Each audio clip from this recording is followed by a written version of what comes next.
Good afternoon or good evening, depending where you might be. That is too bright. Better? Hang on just a second. Sorry about this.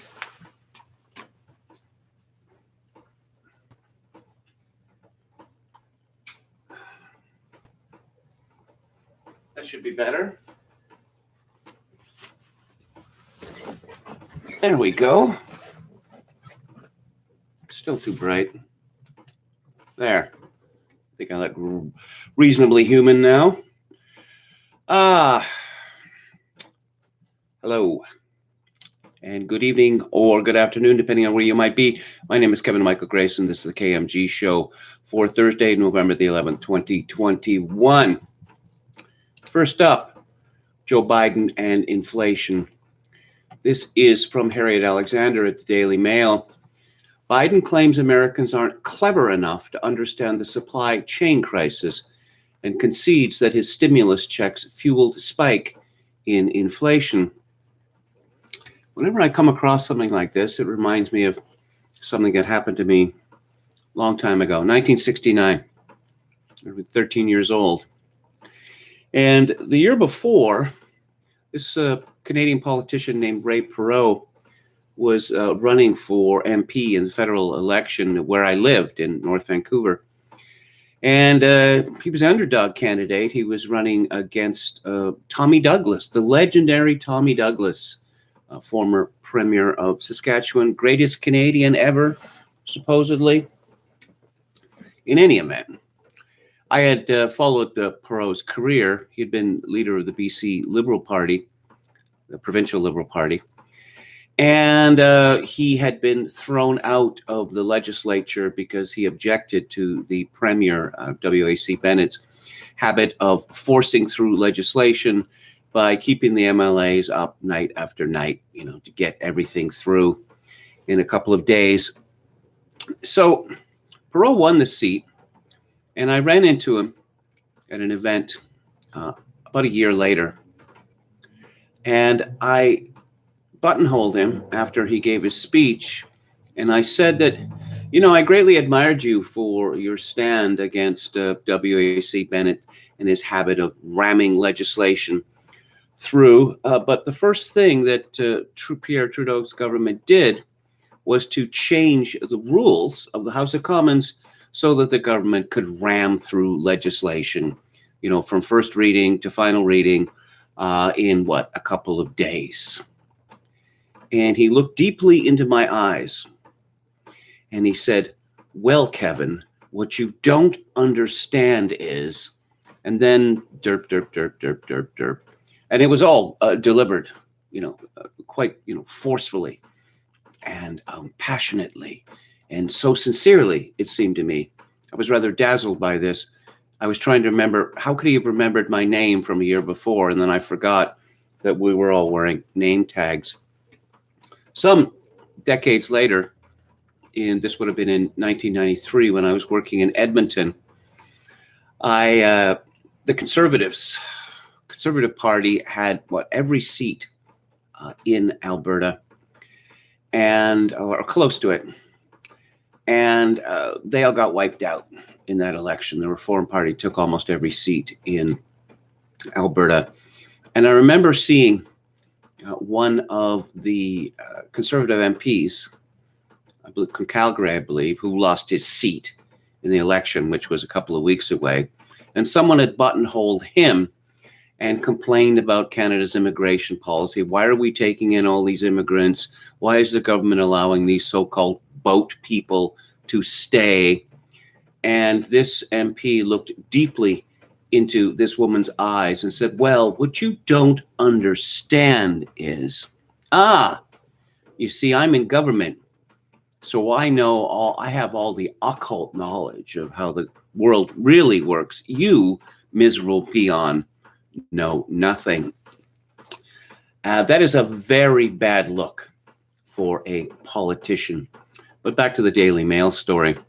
President Joe Biden said Wednesday that most Americans cannot understand the problems faced by the United States supply chains, adding that not a lot of people have a clear grasp of the networks and their implications. Speaking at the Port of Baltimore, where he touted his $1.2 trillion infrastructure bill, which was passed by Congress Friday and which he plans to sign into law on Monday.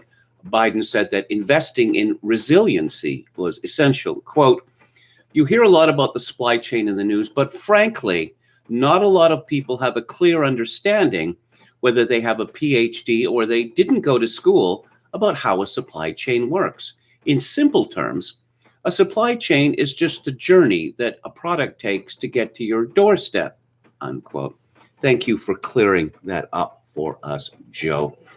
The president of Baltimore also admitted that his decision to send out stimulus checks contributed to the current high inflation. "The irony is people have more money now because of the first major piece of legislation I passed. You all got checks for $1,400. You got checks for a whole range of things," Biden said. "If you're a mom and you have kids under the age of 7, you get $300 a month. And if it's over 7 to 17, you're getting $360 a month," he said, misstating the second amount, which is $250 a month. "It changes people's lives," Biden said. "But what happens if there's nothing to buy and you got more money to compete for getting goods? It creates a real problem." Yeah, thank you for defining inflation for us, Joe. On the one hand, we're facing new disruptions to our supplies. At the same time, we're also experiencing higher demand for goods because wages are up, as well as people have money in the bank. Oh, do they now? And because of the strength of our economic recovery, ho ho, very satirical, American families have been able to buy more products. Biden said it was easily understandable why Americans would not comprehend how incredibly complex supply chains works, because they rarely crossed people's minds. As long as goods and materials are getting where they need to go on time, there's usually no need to worry about the supply chains. Well, actually, this is not true, because as we have seen, the just-in-time delivery system has almost no resiliency at all, no excess capacity. That's the whole point of it. Oh, but what if there's some sort of shock? No, we've eliminated all those problems. There will never be another shock and never be another surprise. Since September, the United States has, like other countries around the world, been battling snarled supply chains. Ships have spent days off the coasts of the world's major ports, unable to unload their cargo due to a shortage of delivery drivers and technical staff.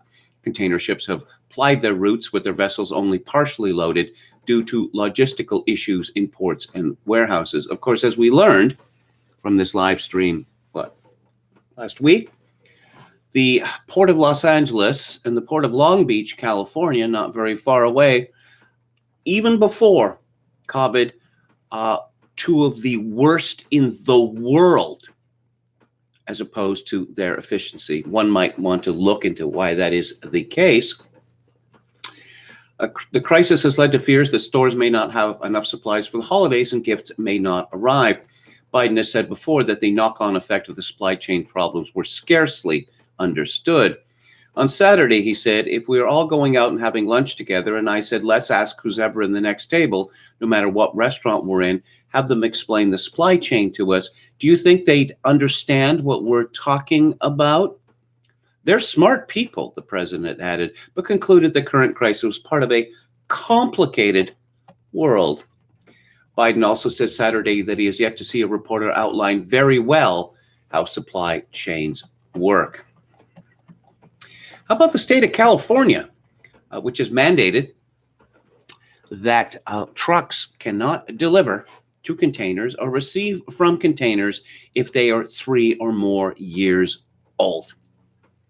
This is pure idiocy, and one of the reasons why the crisis has been so great in the state of California. But I suppose, the environment, we all love the environment, right? The Bureau of Labor Statistics said that prices in October rose 0.9% from September and more than 6% over the past year, the largest annual rise in 30 years. "I'm here to talk about one of the most pressing economic concerns of the American people," he said, "and it's real, and that is getting prices down, number one. Number two, making sure our stores are fully stocked. And number three, getting a lot of people back to work while tracking and tackling these two above challenges." Perhaps Joe Biden will move on after that to the crisis of parents driving their kids to the parking lot at McDonald's where they do their homework because of the free Wi-Fi from McDonald's. Yes, one of America's major problems, and one that Joe Biden has cited.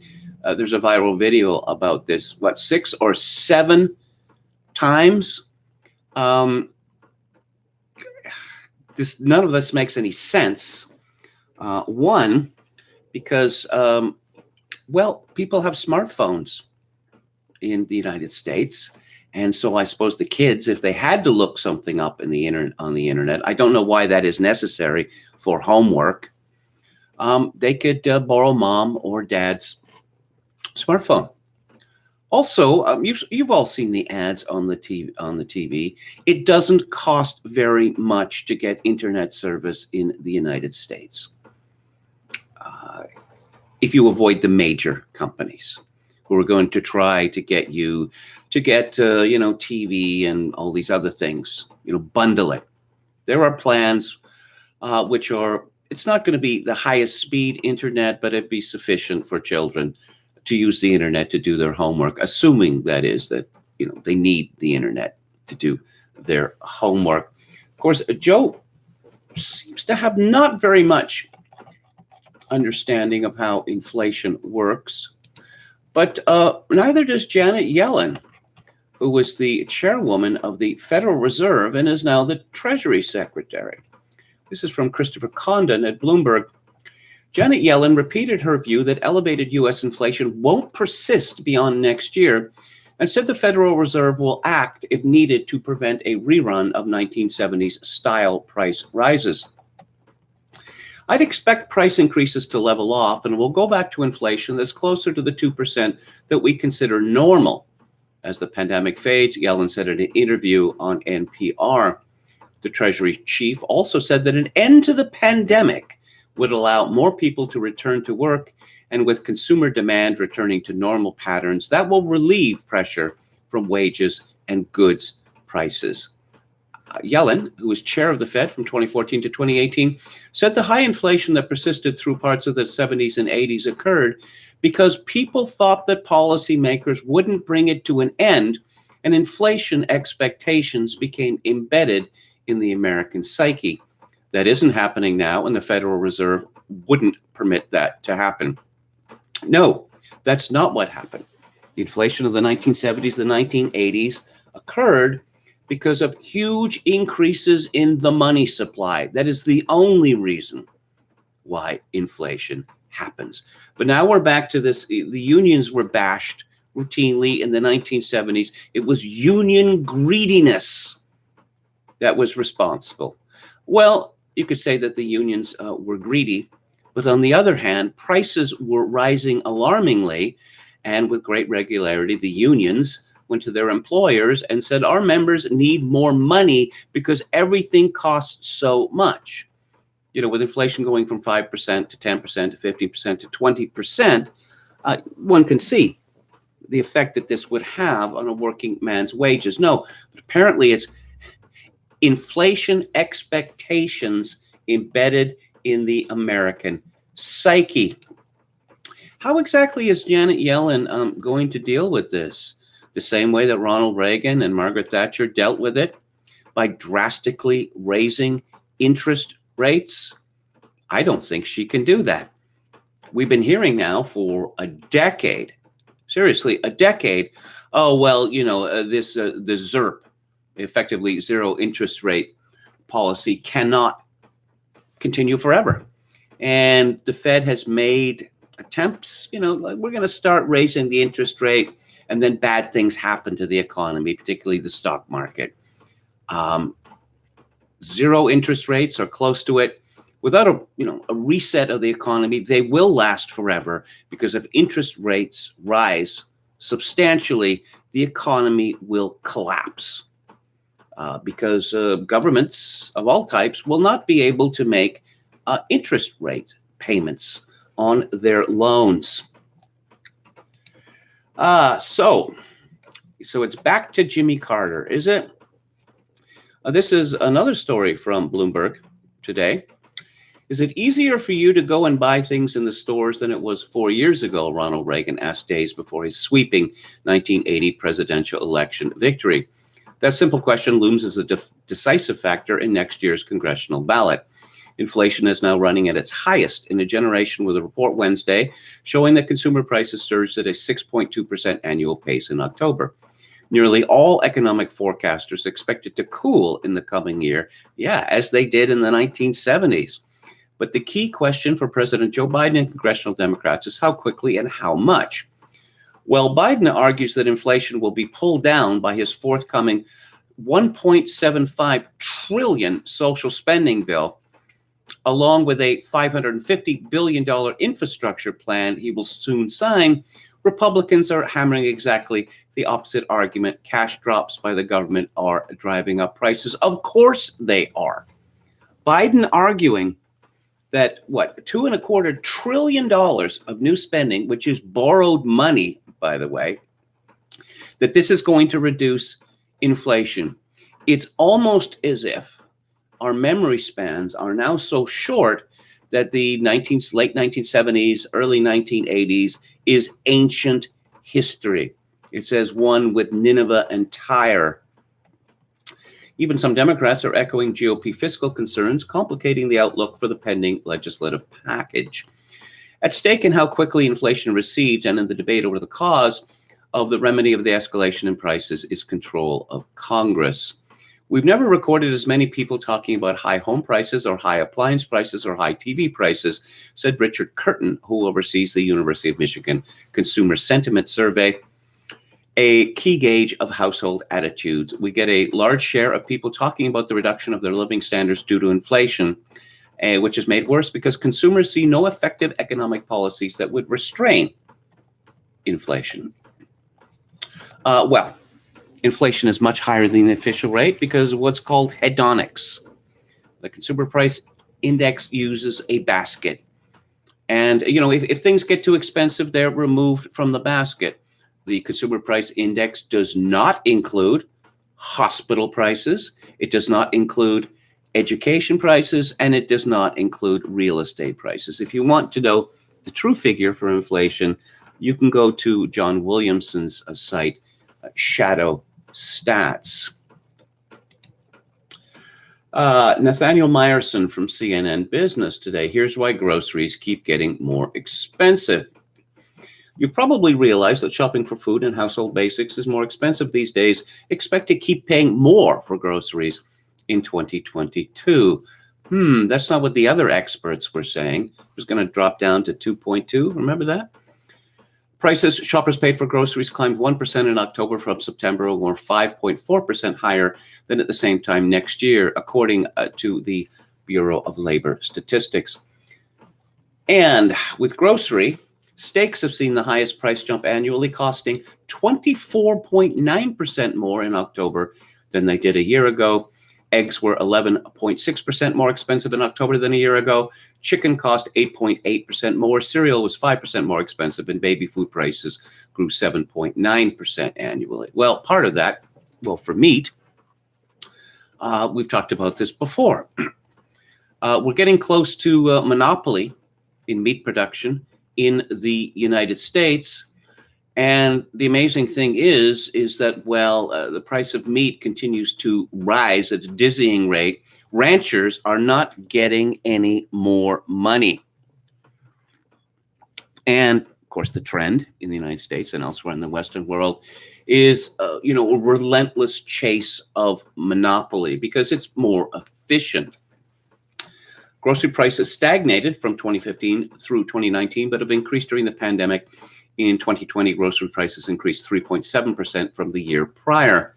Food manufacturers and grocers have faced higher costs for commodities, labor, transportation, and other expenses during the pandemic.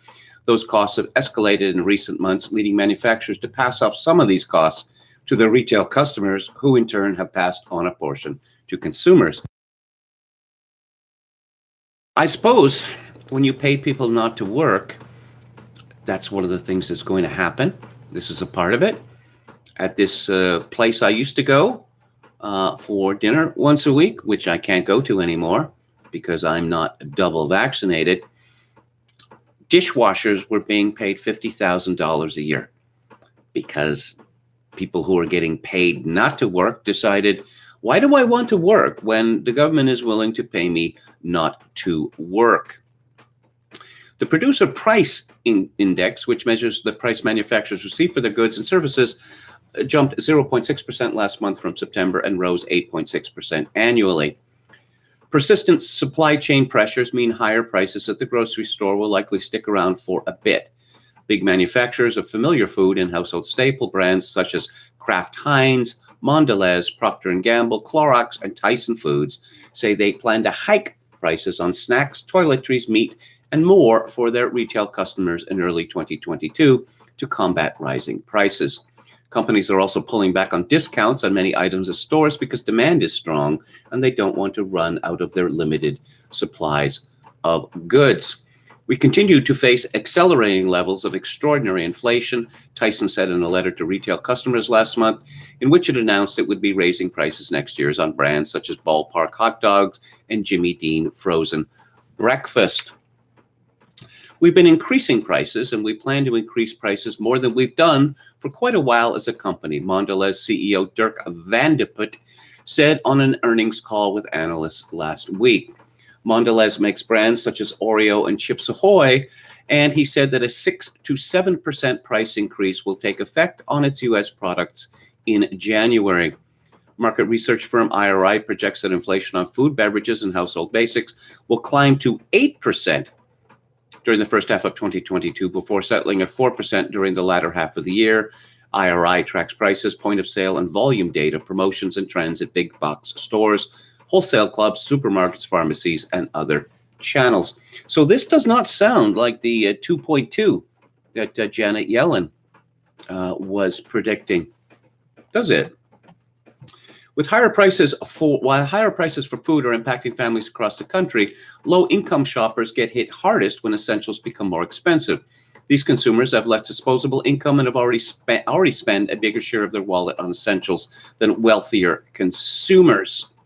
According to 2019 data, the latest available, households in the lowest income group spent an average of $4,000 on food, $4,400 rather, representing 36% of their income, while households in the highest income segment spend an average of $14,000 on food, representing 8% of income, according to the Department of Agriculture.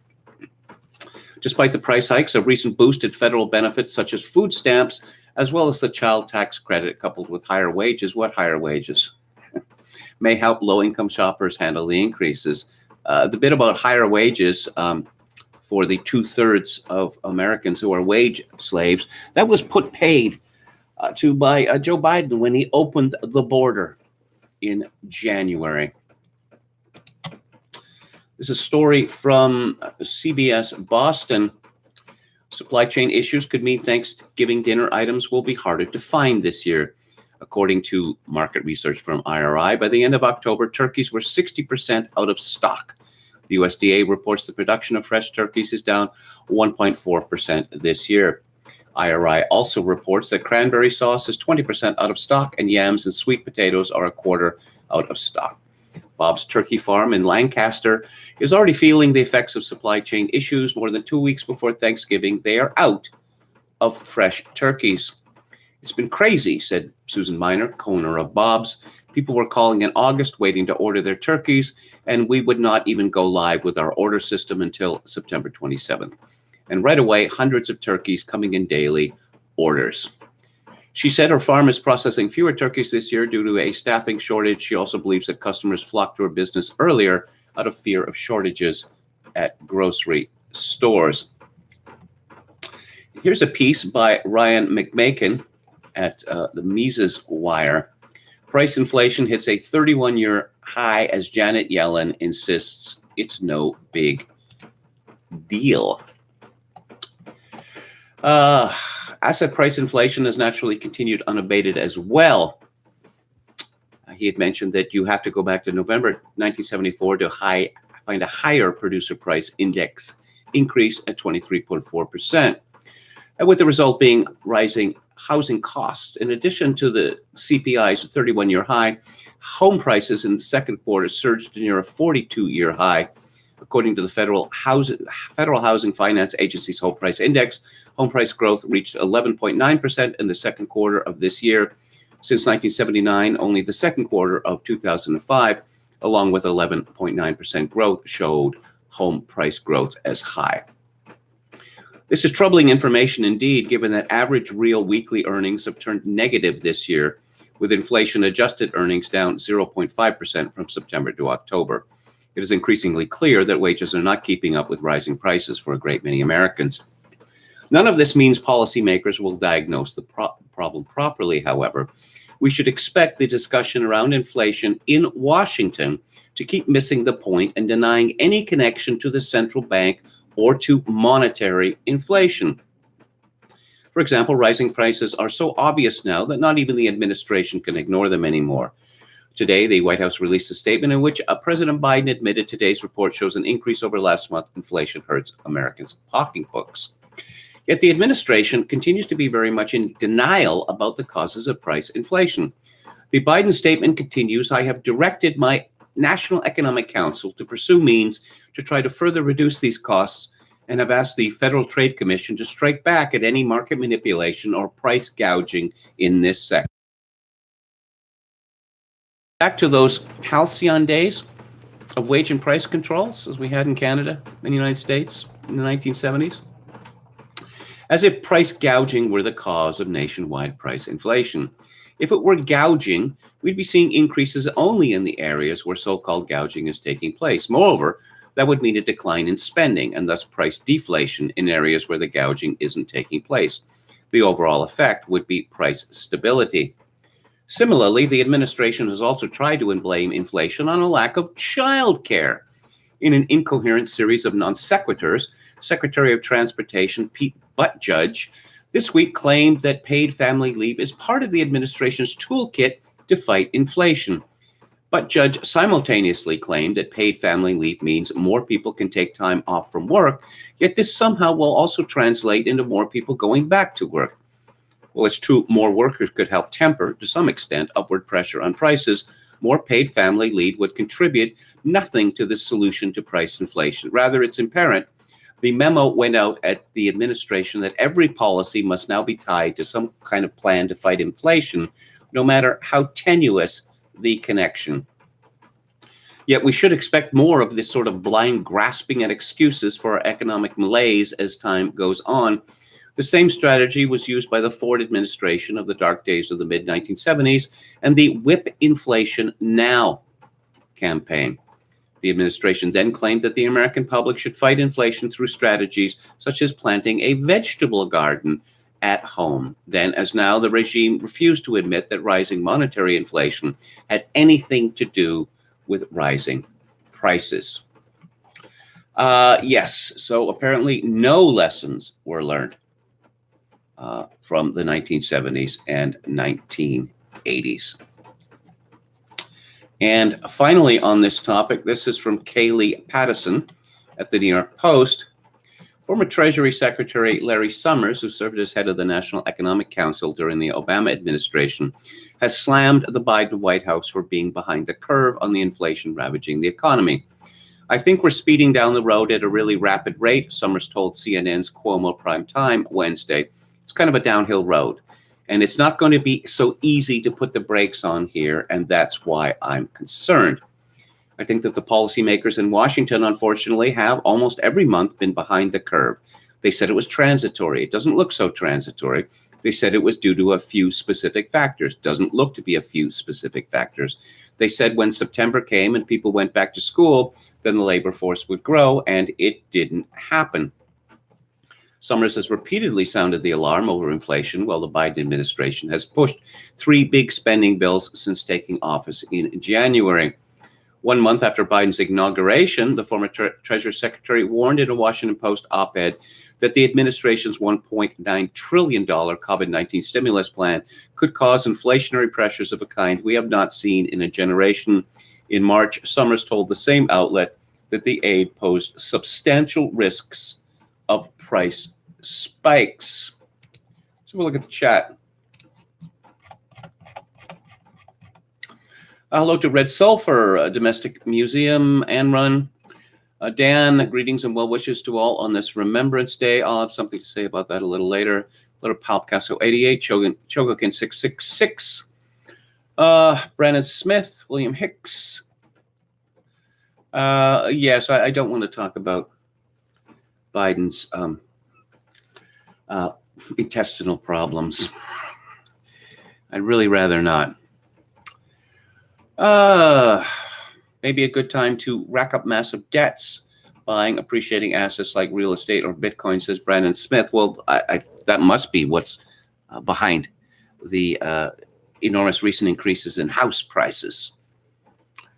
Americans are on average obese, says Red Sulfur. A little belt tightening might not be a bad thing. Red Sulfur says internet is much better and cheaper in Europe. Internet access very expensive in Canada, says Palpicasso 88. Well, I have the fastest internet available. It's supposed to cost me $100 a month. That's standalone. I don't have anything bundled with it. But for some reason, when I pay my bill, it's always like $130. Dr. Deadname says you can get basic home internet for as low as $45 a month, less in some places. Yes, I could get, cheaper internet, but it would be much less fast. And I discovered when I was doing my live streaming, when I was staying at my late father's condo in Surrey, you remember with the artificial flowers behind me, that no, if you want to do a live stream, best to get the fastest internet available. William Hicks says, hello. Well, first of all, hello, Dionysus. William Hicks says lockdowns and associated restrictions, among other things, combined with the recent vaccine mandate, job extortion, have destroyed the economy. We're very close to depression-esque. Hello to Justin Proto. Guns and butters and the international run on gold reserves cause 70s inflation. Brandon Smith says, when the only tool you have is a printing press, then every problem has to look like greedy citizens to scapegoat for the incompetence of government management. Jimmy Carter tried that, and it failed spectacularly. It may be that citizens are greedy, that their expectations are too high. Who raised those expectations, by the way?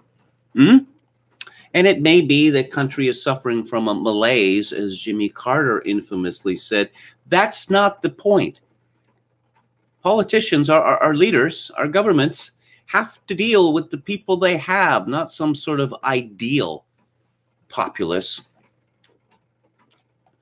Justin Proto says, how will the pandemic end when twice as many cases with than without? Yes, serious question. I'll get to that too.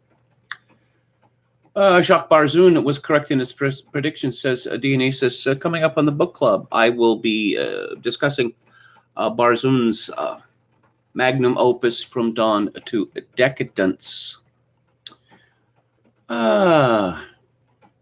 States ignoring feds taking the initiative to early diagnosis and treatment, says Texas Viral Hog. Pork is rising too much, so we'll just substitute dog food for it.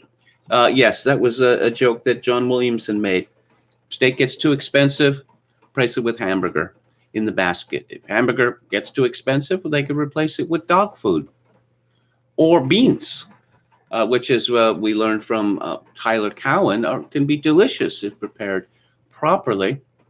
Portions keep getting smaller. I've noticed that with the microwave meals that I buy, because I can't really cook here except in the microwave. And there's this one, what is it? It's meatballs, little meatballs, meat sauce, and pasta. And it always had 6 meatballs in it, but now you only get 5. Hello to Yo Mama. Hello to Chad Chadson, our valiant moderator. Thank you for your service. And yes, and I do have a backlog of shows on Odyssey. Okay. The Great American Oreo Famine. Again, it's easy enough to blame people for eating food, which is useless calories. It's bad for them. We have an entire food industry which has spent decades making food more addictive through the use of high fructose corn syrup. There are people called food scientists who toil every day seeking to make food more addictive. And of course, if you're going to substitute sugar for fat, then you will never feel full. And they leave out shrinkage as well. Pay more for less, says Dan. Indeed, indeed. Well, look, various people, including me, have been saying for a decade that this money that's been borrowed and continues to be borrowed is never going to be paid back. So there's only two options: default, which can be calamitous, or wrecking the currencies. Chokakin 666 says Biden didn't even give the meager $1,200 stimulus he promised. He gave half. Brandon Smith says at current rate, it will take 7 years for the currency to lose half its value. You know, inflation is destructive in all sorts of ways. But one of the ways that is destructive that doesn't get talked about much is that it alienates us from the past. That when, you read about the 60s, the 70s, or even the 80s, that such and such cost this much money, and you think, well, that's a ridiculously small amount of money. It wasn't at the time. That's the point. And, you know, if you look at these, if you go to Wikipedia, say, oh, yes, something that was, in 1965, it cost this much, current value, no. You want to go back to the 1950s? I would say, let's say 1957. Why don't you take a price and multiply it by 20?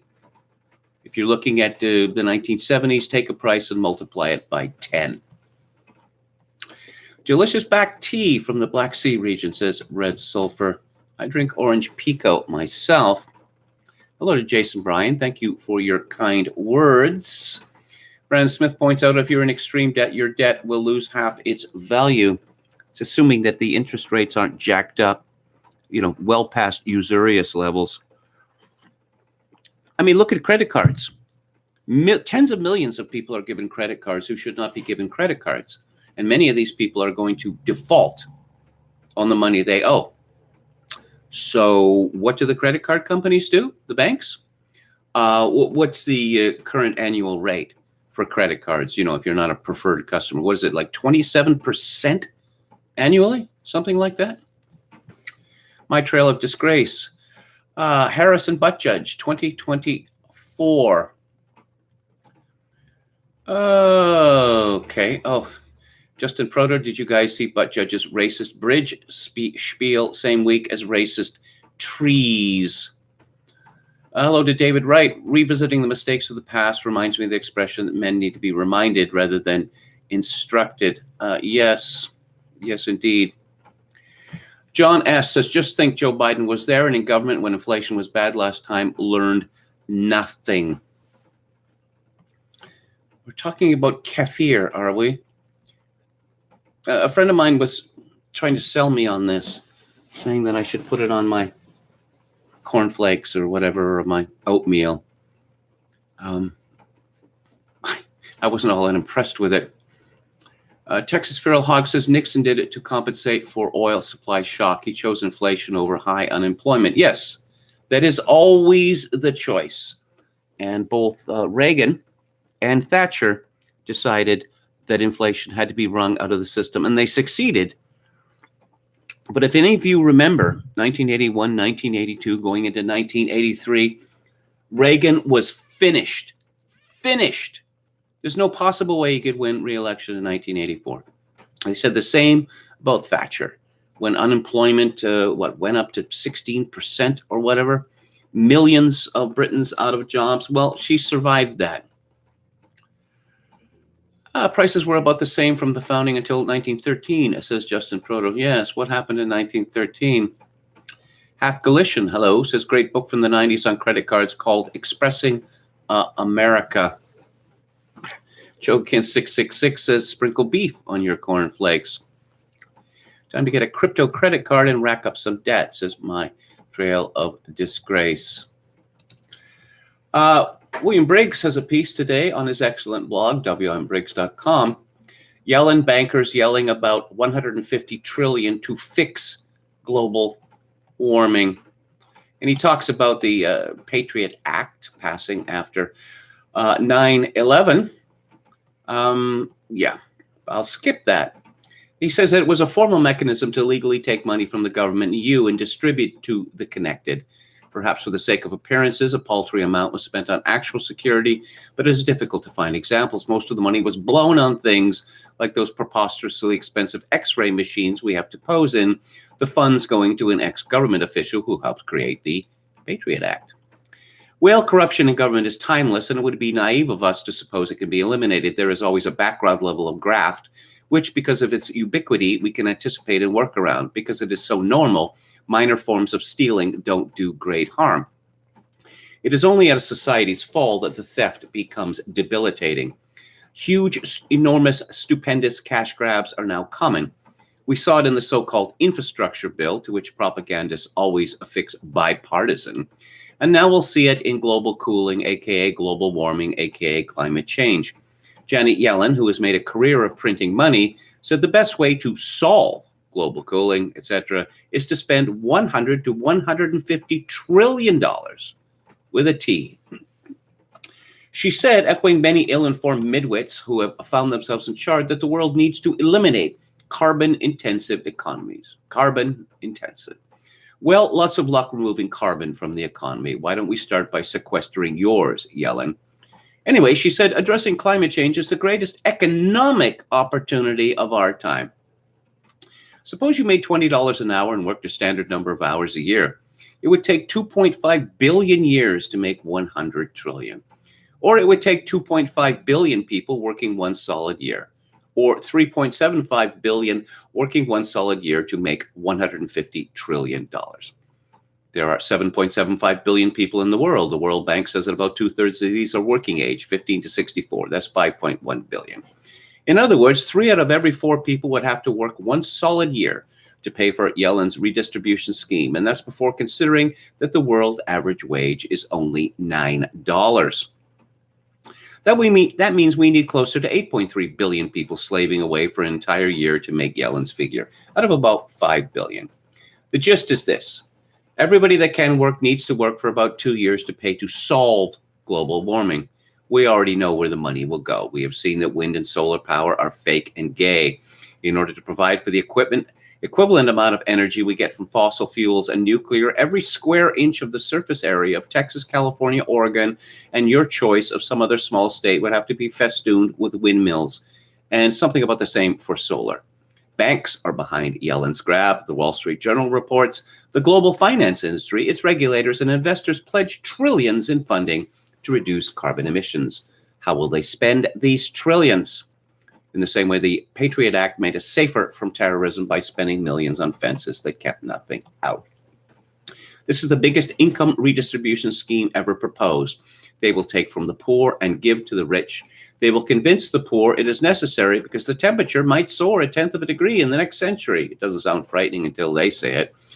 They will say only that they can save the world, arguing that the more they spend on themselves, the cooler we will all be. You will own nothing and be happy. Oh, yes. As I've promised, I'm just going to keep telling these stories as long as they keep appearing, which appears to be, well, forever.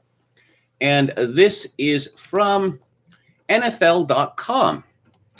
More concerns over COVID-19 have struck the Minnesota Vikings this week, including a vaccinated player who is admitted to an emergency room Tuesday night. One of our players that was vaccinated, he had to go to the ER last night because of COVID. It's serious stuff, Coach Mike Zimmer told reporters Wednesday. Like 29 guys are getting tested because of close contact, including myself. Zimmer declined to name the hospitalized player, but said he is in stable condition. NFL Network insider Ian Rappaport later reported the player hospitalized was offensive lineman Dakota Dozier, who was placed on the team's COVID-19 list Friday. As for the 29 being tested due to close contact, the NFL's COVID-19 policy does not require vaccinated individuals to be quarantined. And then we have another vaccinated center. Garrett Bradbury missed the Vikings' overtime loss to the Baltimore Ravens due to a breakthrough case. Breakthrough is normally considered to be a good thing, right? You see how clever they've been with the language? When that thing that isn't supposed to happen and definitely is happening happens, we call it a breakthrough case. And guess what the coach says? Zimmer was outspoken before the season about the importance of getting vaccinated, and the club even brought in an infectious disease expert to educate players. Did he educate them about breakthrough cases? This is from Amy Peachy at CBS News. The U.S. Food and Drug Administration announced the recall of 2.2 million home COVID-19 tests made by Ellume, the first company to get FDA approval for over-the-counter COVID tests due to higher than acceptable false positive test results.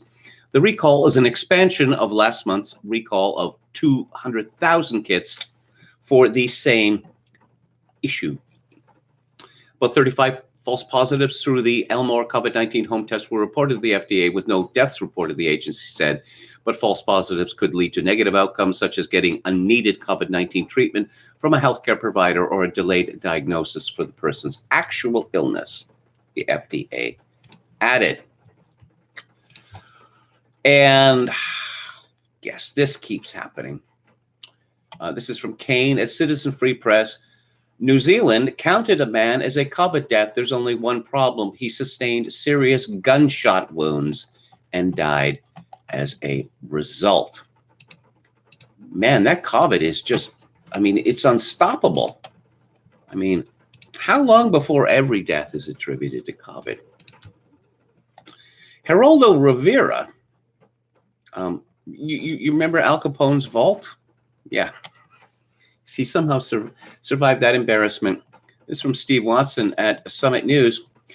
In a discussion concerning Green Bay Packers quarterback Aaron Rodgers' continued resistance to vaccine mandates, Fox News correspondent Geraldo Rivera told viewers, quote, "You have no rights when it comes to the vaccine," unquote.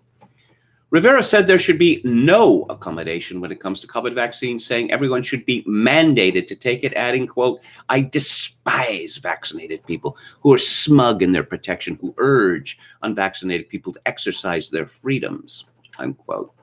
Fellow host Dan Bongino told Rivera, "That's what tyrants say.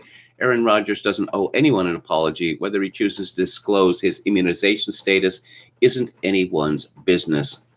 We're throwing the Constitution out for a virus with an over 90% survival rate, much higher than that, actually. If that isn't the road to tyranny, then I don't know what it is," Bongino continued. "The Constitution is not a suggestion," Bongino said. Yeah, well, we'll see. We'll see about that. The goal is to make all of us complicit. Just like in any totalitarian regime, communist, Nazi. It rather reminds me of that famous scene in Todd Browning's film Freaks. One of us, one of us, one of us. You see, people say, well, I've got the vaccine, so you must get it. You have to become one of us. And this is from the Washington Free Beacon. Joseph Simonson, nearly 1 in 5 staff of the Customs and Border Protection have not received a COVID-19 vaccine, putting thousands of the agency's employees in line for termination as the Biden administration struggles to secure the border. The Office of Personnel Management said federal agencies may impose disciplinary action, such as suspension or termination against unvaccinated employees after November the 9th. And the deadline for them to get the job is November the 22nd. I don't think Joe Biden would lose much sleep about losing Customs and Border officers, would he? I have been saying, for a long, long time, that I don't know that it's at the root of what we've been going through for the last, almost 2 years, but it's there and it's sadism. This is from Paul Joseph Watson at Summit News. The Queensland president of the Australian Medical Association said during a television appearance that people still refusing to get the vaccine will be miserable and lonely for the rest of their lives. This is Dr. Chris Perry, quote, "Well, they're crazy not to get vaccinated. Life will be miserable without getting vaccinated. You won't be able to hide. You won't be able to get a doctor to sign off that you got an exclusion because there's quite set rules on that. And doctors will be audited. Every one of their exclusions will be looked at very carefully," unquote. He said this before threatening doctors with fines and termination. It's going to be very hard to maintain your employment if you're not vaccinated. You won't be able to go anywhere for any entertainment, he said. People concluded that those who don't get double jab will have a very, very lonely life and wouldn't be able to maintain a job. During subsequent comments, Perry blamed conspiracy theorists for making people hesitant to take the vaccine. In the age of social media, any potential slight headache or small serious problem with the vaccines is magnified. These are the same people who take long COVID seriously, who take chronic fatigue syndrome and fibromyalgia seriously. Well, it always comes down to whom. Does it not? This is from the Associated Press. Austria's chancellor on Thursday stepped up threats of lockdown measures for unvaccinated people as new coronavirus cases in the Alpine nation are soaring. The country's worst affected province says it plans to take that step next week. So the number of people vaccinated keeps going up and up and up and up, but cases are not going down, down, down. It's a mystery. Must be some sort of miasma. It's got to be a miasma. I mean, what else could it be? Oh, and here are some numbers from Canada's most populous province, Ontario. This is from Chris Herholt at a CP24.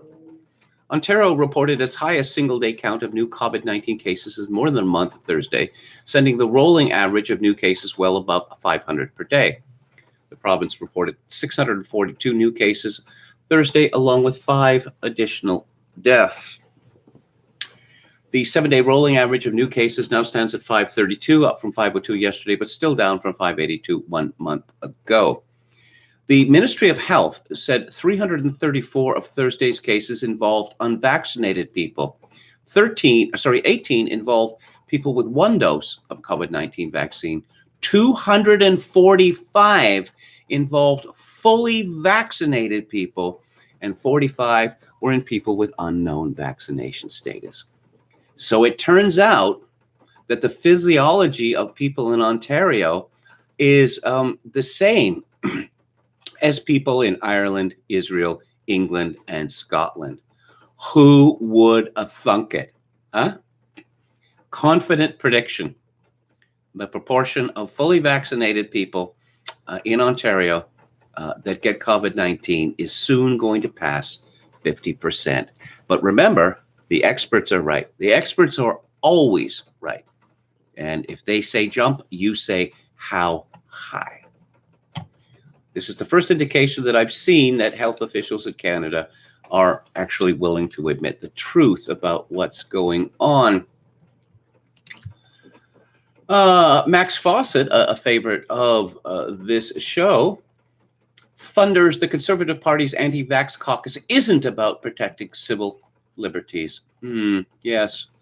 You may have seen that the Centers for Disease Control actually changed, a few weeks ago, their official definition of what a vaccine is.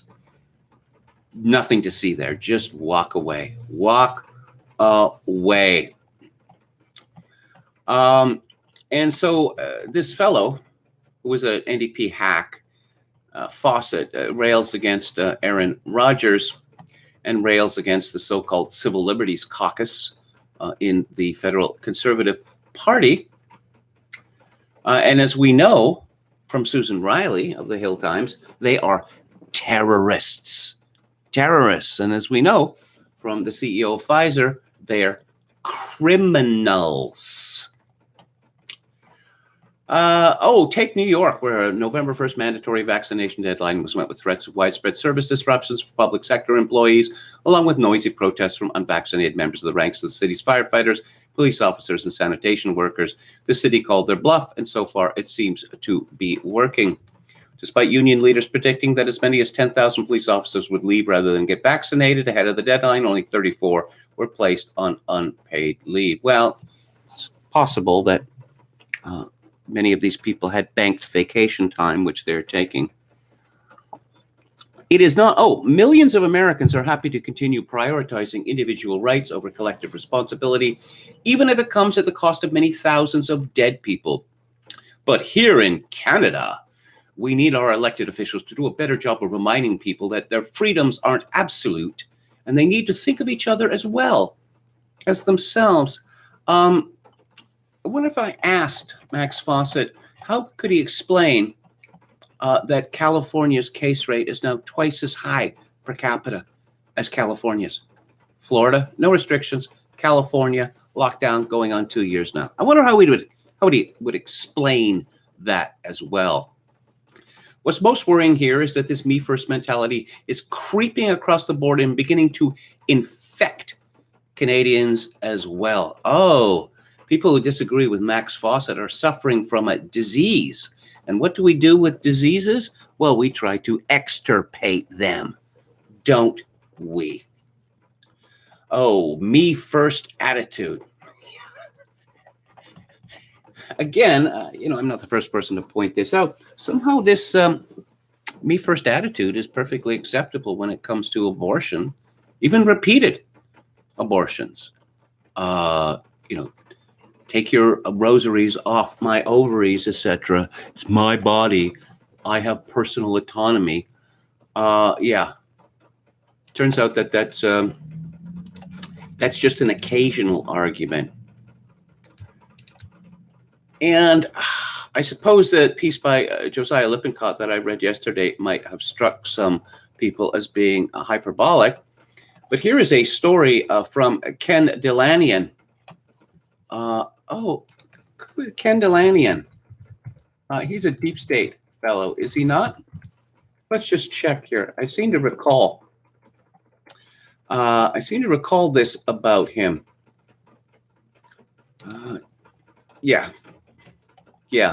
Okay. But he has a piece at NBC News.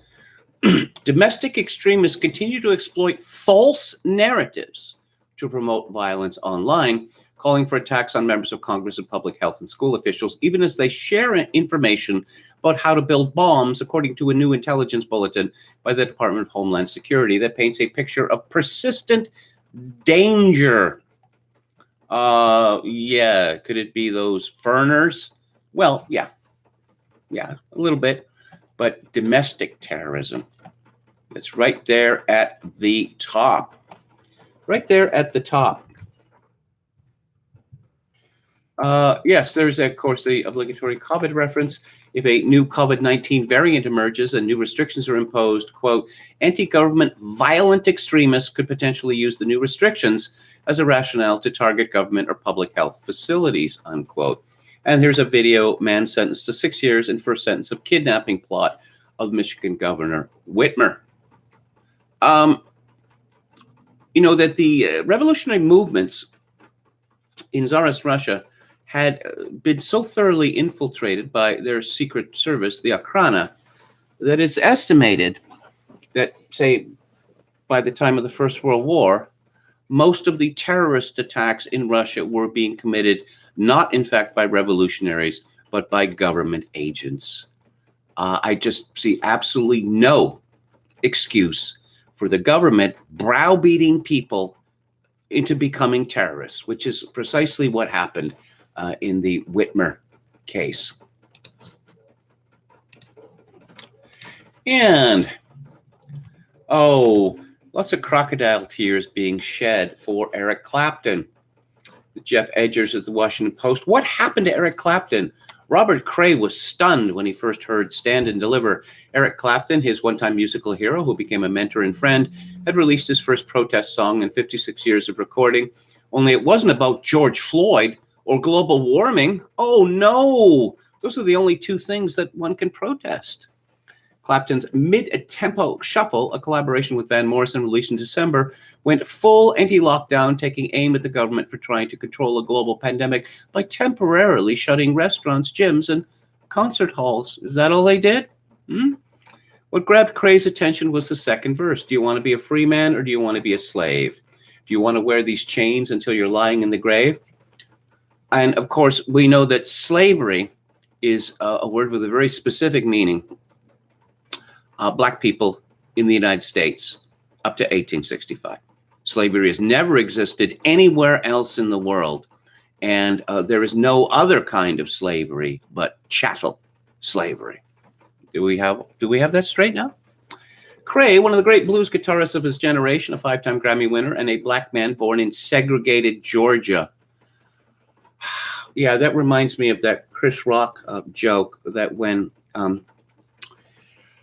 that woman with the silly name, Concertina or whatever, national security official in the Bush administration, talked about, growing up in the segregated South. And I believe Chris Rock said, how old was she, 3? His reaction back to me that he was referring to slaves from, England from way back, Crae says, that doesn't make any sense. That didn't satisfy Crae, neither did their next email exchange. Then Crae stopped replying altogether.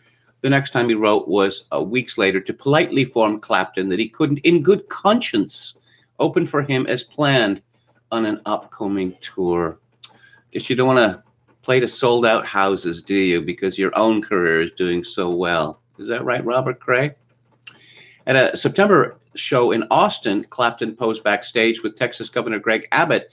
Abbott had recently signed the country's most restrictive abortion law and a Republican-backed measure to limit who can vote in the state.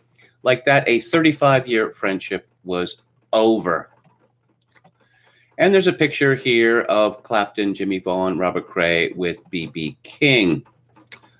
Many of Clapton's friends and fans are asking the same question. Why? Before the pandemic, the guitarist and singer was one of rock's elder untouchables. This is not true. Eric Clapton has been bashed about what he said about Enoch Powell and immigration for decades. In fact, Rock Against Racism, that Trotskyite front, was largely formed because of statements that Eric Clapton had made. In an increasingly polarized world, Clapton stayed out of politics. He was never one to pop up at rallies or marches, so it's been more than a departure to him questioning scientists on anti-vaccine websites. Does this reporter, does he know how to use Wikipedia? Because if you went to Wikipedia and looked up Eric Clapton, you would find out about the controversy regarding Enoch Powell and how Eric Clapton said not that many years ago that he doesn't regret anything that he said about Enoch Powell because he still believes that Enoch Powell was a great man. So producer Russ Titleman says, I've talked to other musicians, old friends of mine, these great players who, will remain nameless in our conversation, who say, what the F is he doing? Because rock and roll is all about submission. It's all about submission to authority. You thought it was about rebellion? Get with the plan. Interviews with more than 20 musicians and acquaintances who have known Clapton over the years, from his days in the Yardbirds to his most recent concert in September, shed light on why he may have thrust himself into the COVID debate. Among friends and collaborators, there's hope that Clapton can repair the damage he's done to his reputation, but their frustration is apparent. I'm sorry, Eric Clapton doesn't need any of these fair-weather friends. Eric Clapton is rich. When you're rich, you don't have to worry about this nonsense. Nobody I've talked to that knows Eric has an answer, says drummer Jim Keltner, who has known Clapton for 51 years. We're all in the same boat. We're all going, I can't figure it out. Well, we're all in the same boat. You remember when people were saying that last year? No, we're not all in the same boat. When billionaires can break the rules all over the world, no, we're not in the same boat. Earlier this year, when he heard Clapton complaining that his friends were abandoning him, Clapton wrote to tell him that many of them were just confused. It's something that he brought upon himself, Keltner says, and so I've been hoping and praying, really, that he can figure out a way to, I don't say get out of it, but to make it go away somehow, that it ultimately doesn't interfere with the music. It's unclear how much Clapton cares about the criticism. He declined multiple interview requests for this article, and his business manager, Michael Eden, explained that decision in an email to the Washington Post. Eden wrote that given the depressingly bad standard of journalism reflected in certain recent articles, Eric Clapton has no desire at the moment to engage with the U.S. press. Anyone in the public eye has to expect and accept negative comment, but it should be balanced. Yes. What? There's a few musicians there. There's Eric Clapton. There's Van Morrison, and there's that country singer who's about to be canceled. Let's see, bassist Nathan East, who remains loyal to Clapton after decades in his band and one of the performers on Lady in the Balcony, said that his wife and manager urged him to talk only if he could avoid discussing politics. Oh, yes, because all the other musicians don't talk about politics. That Bono fellow, he's never wittering on about climate change or starvation in Africa and how the rich countries have to send all this money south. He's never meeting with presidents and prime ministers.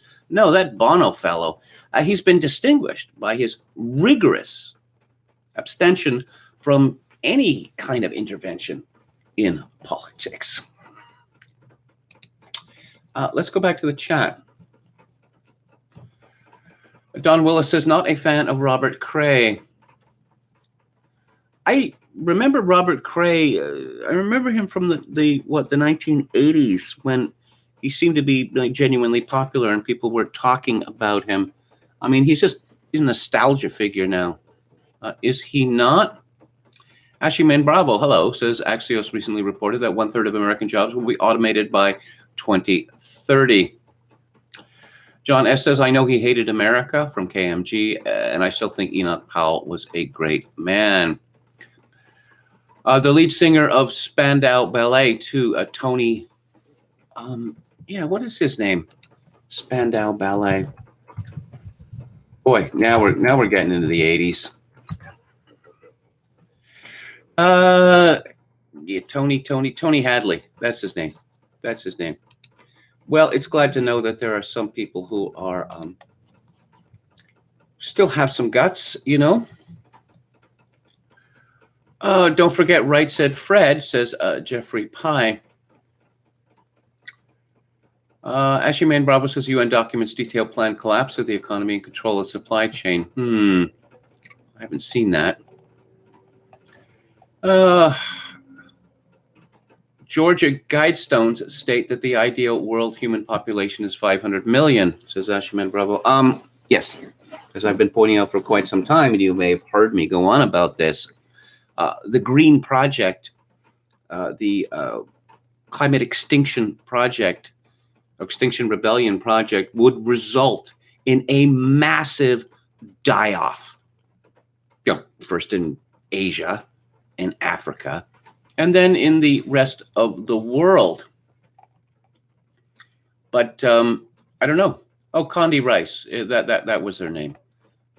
Yeah, and Condi was short for, it was a misspelling of the Italian for sweet. Condoleezza, yes. Don Willis says, in my industry, things are going as usual, but add supply chain issues. It seems even private companies that don't believe are mailing in their support for government COVID restrictions. Similar to the green stuff, carbon, smaller footprint, recycling, community support, yada, yada, just pretending. Dr. Dan Name said, Clapton, he don't like vaccine. Yeah. Kevin, what is the sound of the background? Says William Hicks. It seems like almost like an old-fashioned clock. It is rain. And sometimes this noise comes when it is not raining, because it would appear that water is leaking into the building and tapping into an interior wall. That's the noise. I would not be surprised if, there was some sort of collapse, or if I ever attempted to turn on the air conditioner, it would result in, electrocution and fire.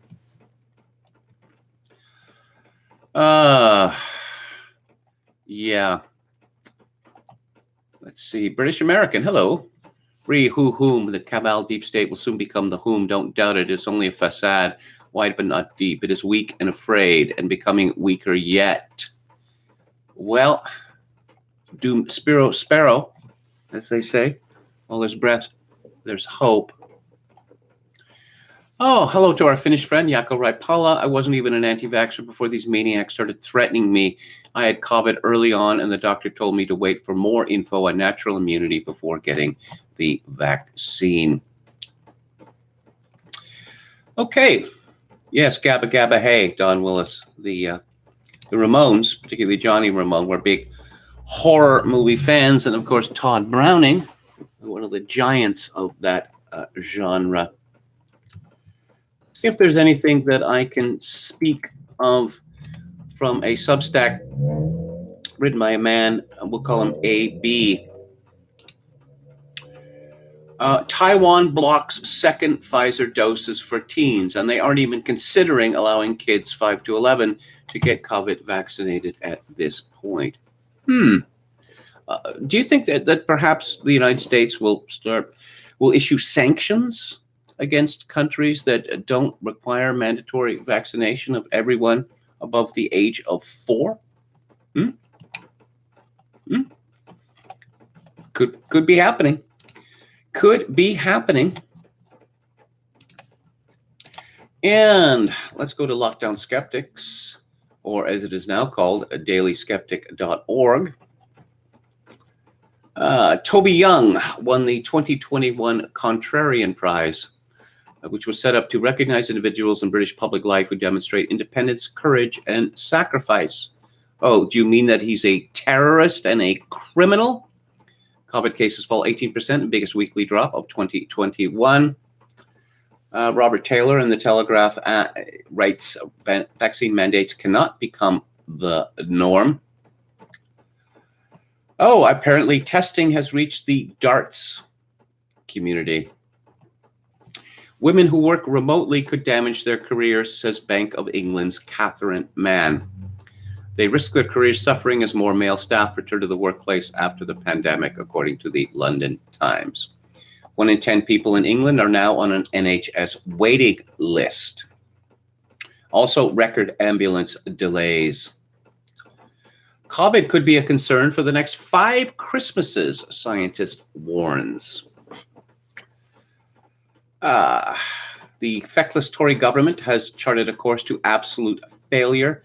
Time is running out to end the drift and prove to Conservatives there is a point to this administration, writes Alistair Heath in the Telegraph. And the Contrarian Prize, we talked about that. Just 6 healthy children died from COVID in the last 12 months. Again, this is from the London Telegraph. Only 6 healthy children with no underlying health conditions died as a direct result of catching COVID during a 12-month window, National Health Service analysis has revealed. So keep in mind, this isn't some conspiracy site. This is the NHS. 4 died from COVID, while 2 developed a Kawasaki-like inflammatory condition called PIMS-TS caused by the virus.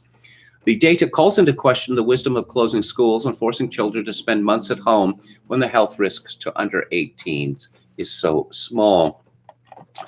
6 children. Well, 6 too many.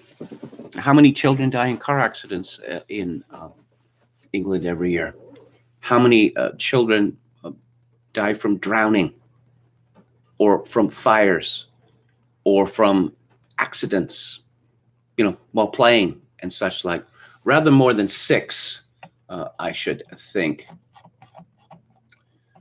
Care sector could lose up to 60,000 staff under new mandatory vaccination measures. 10 U.S. states sue the federal government to block vaccine mandate for healthcare workers. And yeah, I think that's, COVID infections surge in Europe. Well, Austria, that's really, they're the surgiest. They're the surgiest by far. Now, the experts tell us, and as you know, the experts are always right, that, of course, vaccinations, increased vaccinations, double, triple vaccinations, plus the use of masks and social distancing will result in fewer cases. Now, this is definitely not happening in Austria, and it's not happening in many other places, but I don't know, perhaps there's some malign spirit at work, because this cannot mean that the experts are wrong, because, by definition, the experts are always right. And, I like this story. This is from Paul Joseph Watson at Summit News. The hot topic of replacement migration cropped up yet again during a television debate in France, where a challenging presidential candidate attempted to win the Republican ticket said he wanted France to remain French. The statement was made by French MP Eric Ciotti, who was the only Republican candidate not to shy away from using the term Great Replacement to describe how Muslim immigration has changed France. 67% of French and 84% of Republicans used the term Great Replacement, Ciotti said in a debate on television channel LCI, referring to a poll by Harris Interactive, which found that the majority of French citizens thought white and Christian populations are being threatened with extinction via Muslim immigration. You can call this phenomenon what you want, but I wish that France remains France, said Ciotti. We are the inheritance of a magnificent history, that of the light, but also that of a Judeo-Christian civilization. During comments made after the show, Ciotti insisted that the process of replacement migration was manifesting in plain sight. Quote, "Why deny the obvious? We can see that our society is changing. Moreover, I repeat, here again, it is in the France strategy, which is placed alongside the Prime Minister who gave these figures, which show that today there are more and more births in France linked to foreign parents or of foreign origin. This has accelerated considerably over the last 10 or 20 years. There are some who can be satisfied with it, such as Emmanuel Macron, and the left who advocate a multicultural society. I am not satisfied with it. I would like us to take measures today to stop the mass immigration that is fueling this situation and this change in society. It is mass immigration, mainly of Arab Muslim culture, that is the cause of this modification. So we must tackle the source," Ciotti said. A French author, Éric Zemmour, who was also expected to run for president and recently moved to within 5 points of Macron, has also warned that France is at risk of becoming a second Lebanon due to the fear, hatred, and sectarianism generated by mass migration. He previously called for France's notorious Islamic ghetto no-go zones, which are routinely the scene of violence and mass rioting, to be, quote, reconquered by force, unquote. Well, it is Remembrance Day in Canada and Veterans Day in the United States of America. The story from Lee Berthiaume of the Canadian Press. With masks and distancing, Canadians attend Remembrance Day ceremonies. You got to put that in the headline, because it's not the most important thing to honor our war dead, but to remind people about masks and distancing. And let's see the benediction. The benediction. This would be in Ottawa. Royal Canadian Navy Captain Bonita Mason. And of course, you have to have a woman give the benediction, because we know that of Canada's war dead in the Boer War, the First World War, the Second World War, Korea, and after that, the vast majority of them were female. She called for Canada to stand against, quote, anything that opposes inclusion or wholeness, whether in our own hearts or the actions of others, unquote. So that's the reason why all these Canadian soldiers die, so that children could be sexually mutilated by the medical profession, and people who raised questions about this could get canceled. Good to know. And Remembrance Day, as the former longtime political commentator Richard Gwynn pointed out some years ago, had become the true Canadian national holiday, replacing our generic national holiday day, Canada Day, which has been all about immigrants for decades now and how they're better than us. But now Remembrance Day is all about Indians. Former TRC chair, the Truth and Reconciliation Commission, Murray Sinclair, to facilitate talks with Ottawa around compensation for Indigenous children. Yes, during the 1960s and 1970s, they call it the 60s swap. A bunch of neglected and abused Indian children were taken in by nice white people. Jean Chrétien did it. That didn't turn out very well. David and Murray Frum, Murray Frum and his wife, the host of The National, mother and father of David Frum, they took in one, didn't work out too well. Ted Byfield, the founder of the Report magazines, took in one, but no, so they all get money. Now, there was talk of 25 million. You see, the court ruled against this. The Canadian Human Rights Tribunal, which is not Parliament, argued, 25 grand for each Indian child who suffered being rescued by nice white people. But now we're talking about $40,000 apiece, plus payments to the parents and grandparents. Yeah, the people who neglected them, who who saved them. I'm reminded that this TRC, Truth and Reconciliation Commission, is completely bogus. How do I know it's completely bogus? Evidence. We don't need evidence. We have oral histories. So, you went to a residential school? Yes. Did you suffer? Oh, yes. Suffered terribly, terribly, terribly. Emotional abuse, physical abuse, sexual abuse. Any evidence of this? Ever mentioned it before? Doesn't matter. We're going to give you tons and tens of thousands of dollars for this.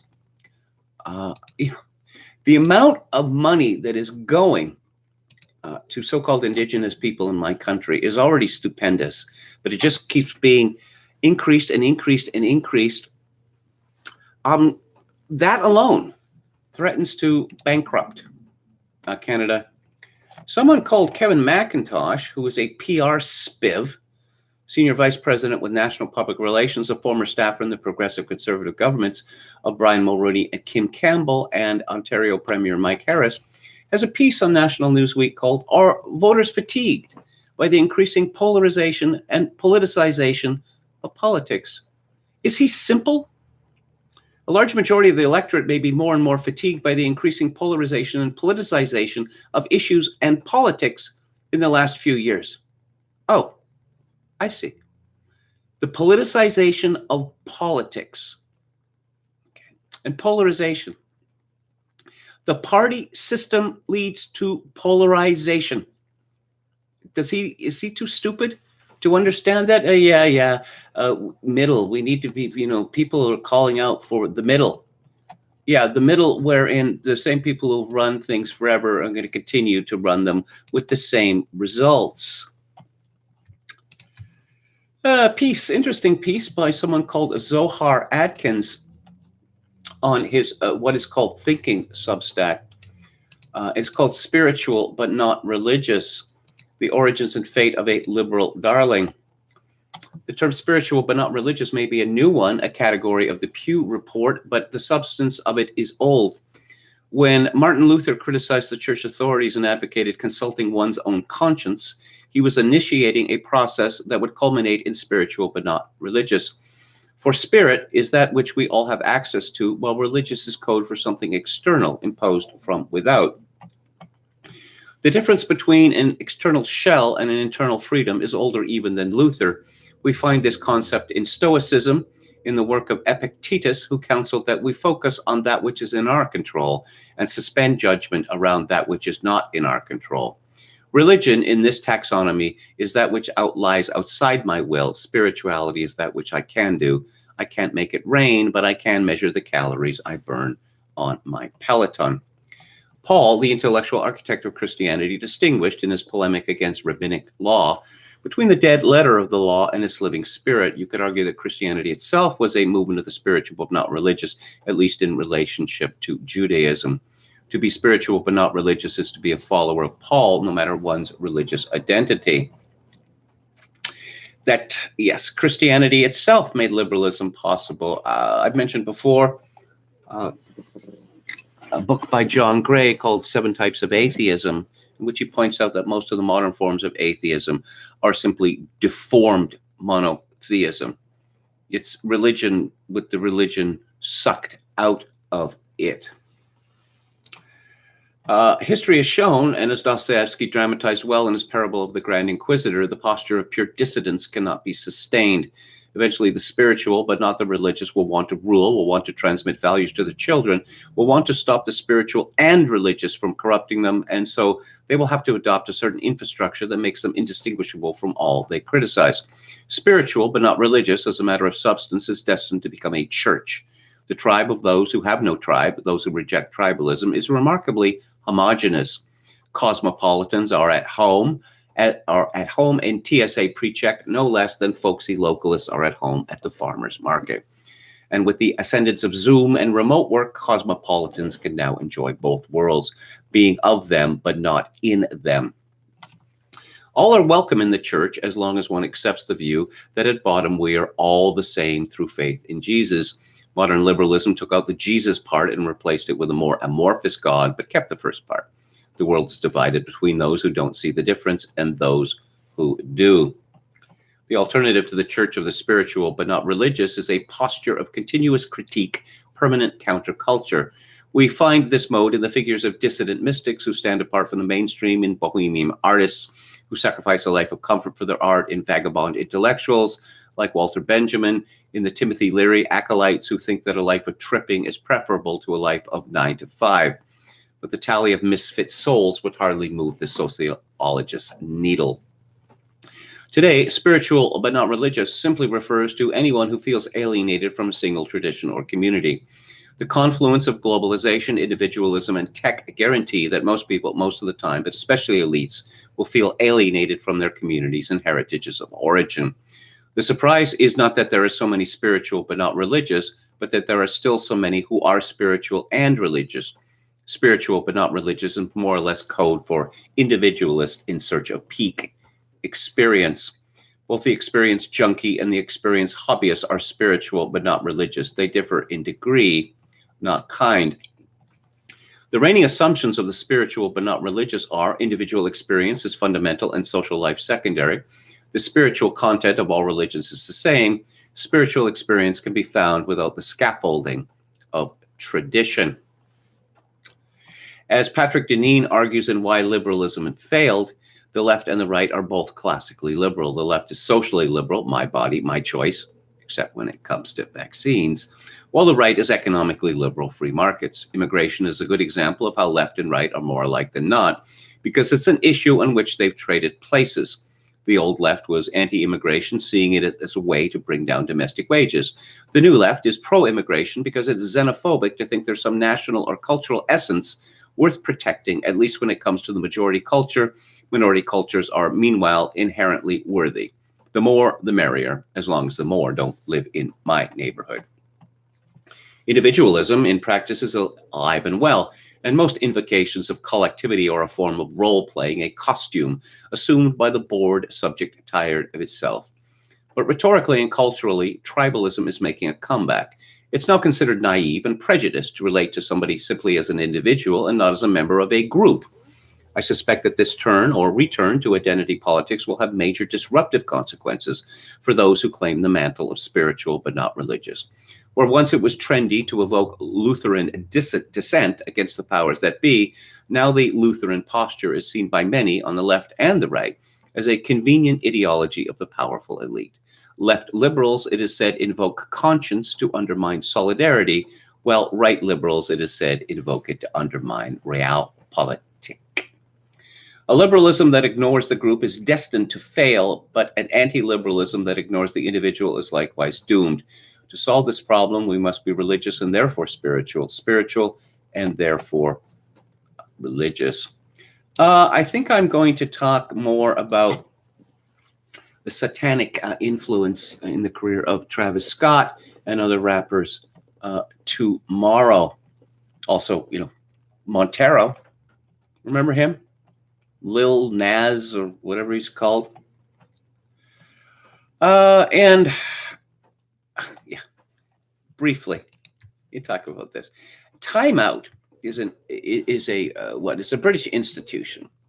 It's a magazine that tells you, what the hottest clubs are, what the hottest restaurants are, the hottest places to go, the hottest bands to see, all that. But now it has got woke. And apparently it's a series on the climate crisis. 9 cities that could be underwater by 2030. With sea levels rising worldwide, several major metropolises are at risk of being submerged. Oh no! This is from Ed Cunningham. And they actually tweeted that this map that they created, it proved that extinction was nigh. Global warming can be difficult to properly visualize if you're not directly affected by rising sea levels, suffering water shortages, or ravaged by wildfires. And of course, there were no wildfires before the global warming grift started. How do you know it's really happening? It can all seem a little abstract. That's why projects like Climate Central are so essential. This website creates maps which show which parts of the world could find themselves underwater due to rising sea levels. So as the planet keeps getting warmer and pollution continues unabated, pollution has nothing to do with global warming. Nothing. Which cities around the globe could find themselves underwater as early as 2030? Well, Jeff Bezos doesn't seem to be worried about this because he just spent $82 million on a mansion right on the ocean, overlooking the ocean. And Jeff Bezos is woke as all get out, isn't he? So, yeah. To find out, we looked at Climate Central's latest maps, which are based on the IPCC's 2021 report. In other words, some of the most reliable climate change data out there. Of course, there are plenty of variables at bay. Oh, thank you for that. But what we're looking at here is what might happen if pollution continues. Carbon is not a pollutant, you moron. Continues on its current trajectory.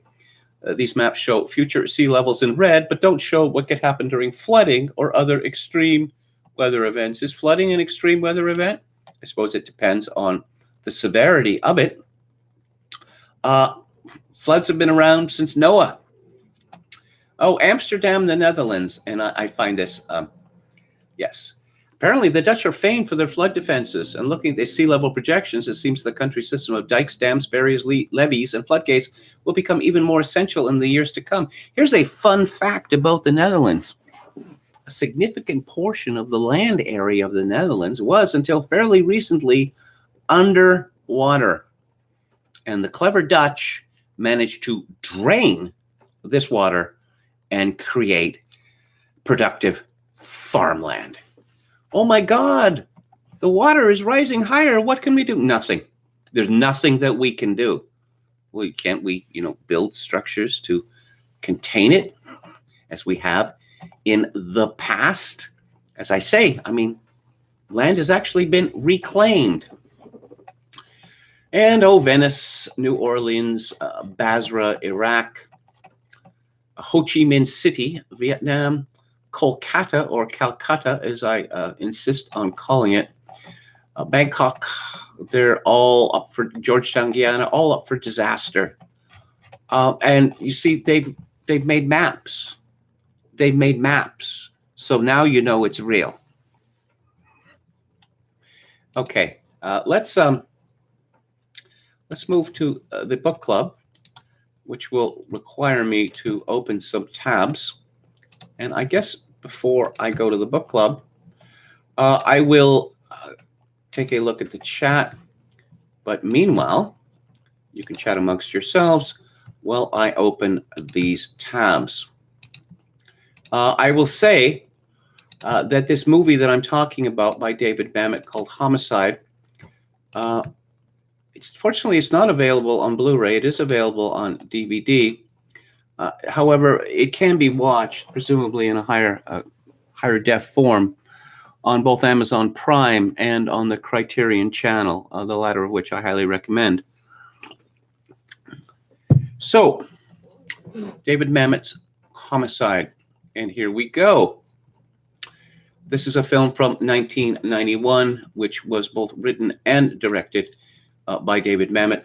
David Mamet was born in 1947.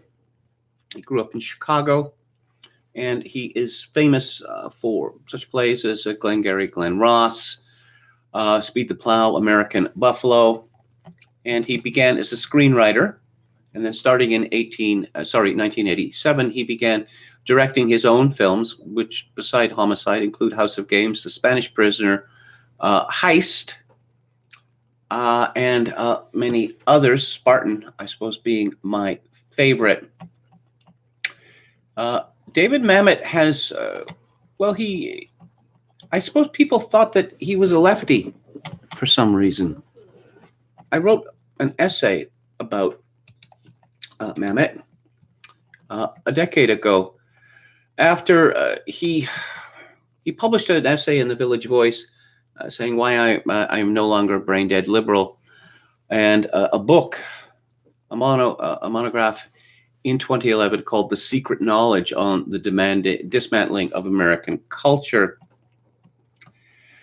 And yes, I said at the time that Hollywood is liberal is a commonplace, but few outside the industry understand just how totalitarian its liberalism is. Actors foolish enough to vote Republican keep silent lest they be blacklisted. As for directors and producers, there's Joel Surnow and John Milius, and that's just about it. One suspects that Milius, a Goldwater supporter, survived long enough to become the legend. He was immortalized in parody by John Goodman in The Big Lebowski only because he is tolerated as an idiot savant. The Secret Knowledge enlarges on themes Mamet introduced in his 2008 Village Voice essay, Why I'm No Longer a Brain-Dead Liberal. But any Mamet student could tell you that he had not been a liberal for quite some time, if he ever was. From the beginning, he has been obsessed with the question, what does it mean to be a man? And he has regarded manhood as a positive attribute, not a risible atavism. He has consistently scorned legalism, theory, and the cult of expertise, and has consistently extolled loyalty, physical bravery, and the code of honor. Mamet's first movie, House of Games, introduces us to his genius with what literary critics call ostranjenje, making strange, and his enduring fascination with confidence men, his vehicle for this technique. Mamet doesn't celebrate con men for their criminality, but rather for their esprit de corps, their practical knowledge, the fruit of thousands of hours of labor, and their talent for demonstrating mankind's insatiable appetite for illusion. Mamet could be called a cynic, but as I mentioned in this essay, I prefer to call him a Machiavellian as opposed to Dantean. That is to say, he always distinguishes between the formal meaning of words and the real meaning, which is what the con man does and the mark doesn't. From the many examples I give, it should surprise no one that Mamet holds a dim view of big government and regards liberal schemes of improvement as illusory at best, confidence games at worst. And it is easy to guess Mamet's opinion of contemporary liberal arts education, quote, effectively a waste of money and time, unquote. Mamet calls himself a conservative, but our modern conservatives, the ones who can't get enough of perpetual revolutionary Christopher Hitchens, belong to the same elite as the liberals. They are liberals. Mamet writes, government destroys almost everything it touches. His supposed teammates extol national greatness conservatism.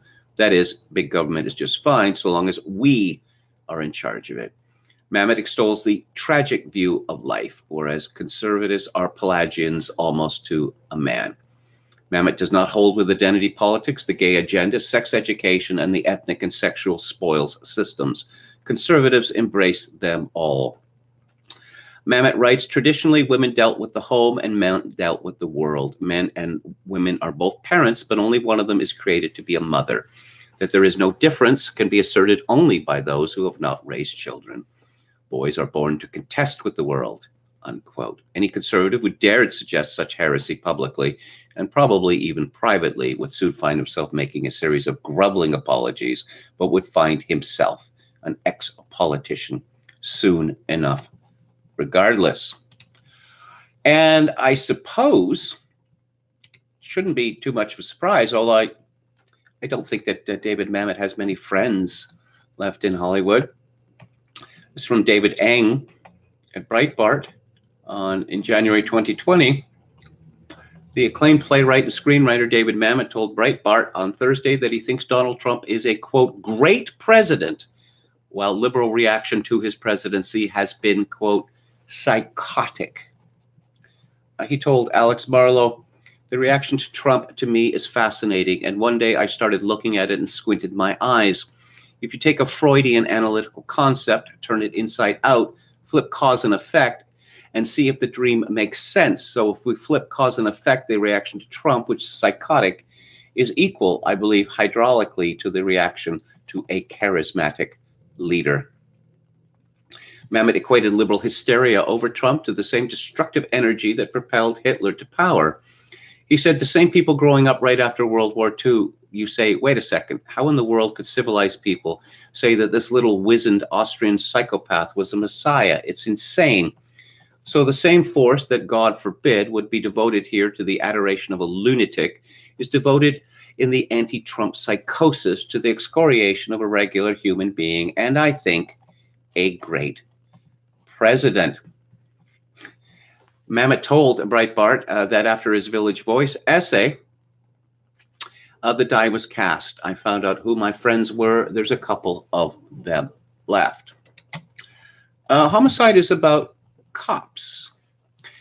And rewatching this film, it reminded me very much of what Tom Wolfe wrote in The Bonfire of the Vanity when he spoke of the donkey code.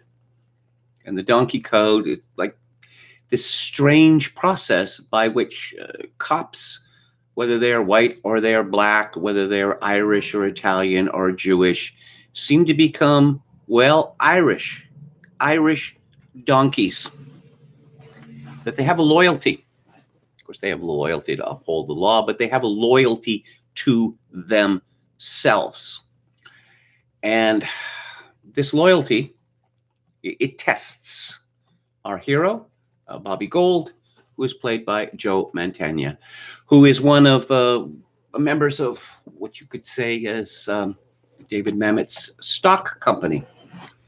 William H. Macy plays his partner, Tim Sullivan. So we have a Jew and an Irishman working together. Natalia Nogalic has appeared in many of his films. Vincent Gustafaro, J.J. Johnston, Lionel Mark Smith, his wife, Rebecca Pidgeon, and Ricky Jay, who died recently, who was a great musician, appeared in many Mamet films and several times on his TV show, The Unit, as well. Bobby Gold is a homicide detective who is much admired in the police department, but he has concerns about this. He has concerns about his place as a secular Jew in America. And Homicide is a movie about dual loyalties. How much does he owe America? Because he's the orator. That's what they call him, the orator. If they ever need someone to sweet talk some criminal in making a stupid deal or getting a criminal's mother to actually provide the wherewithal to put her beloved son in prison, you call in Bobby Gold.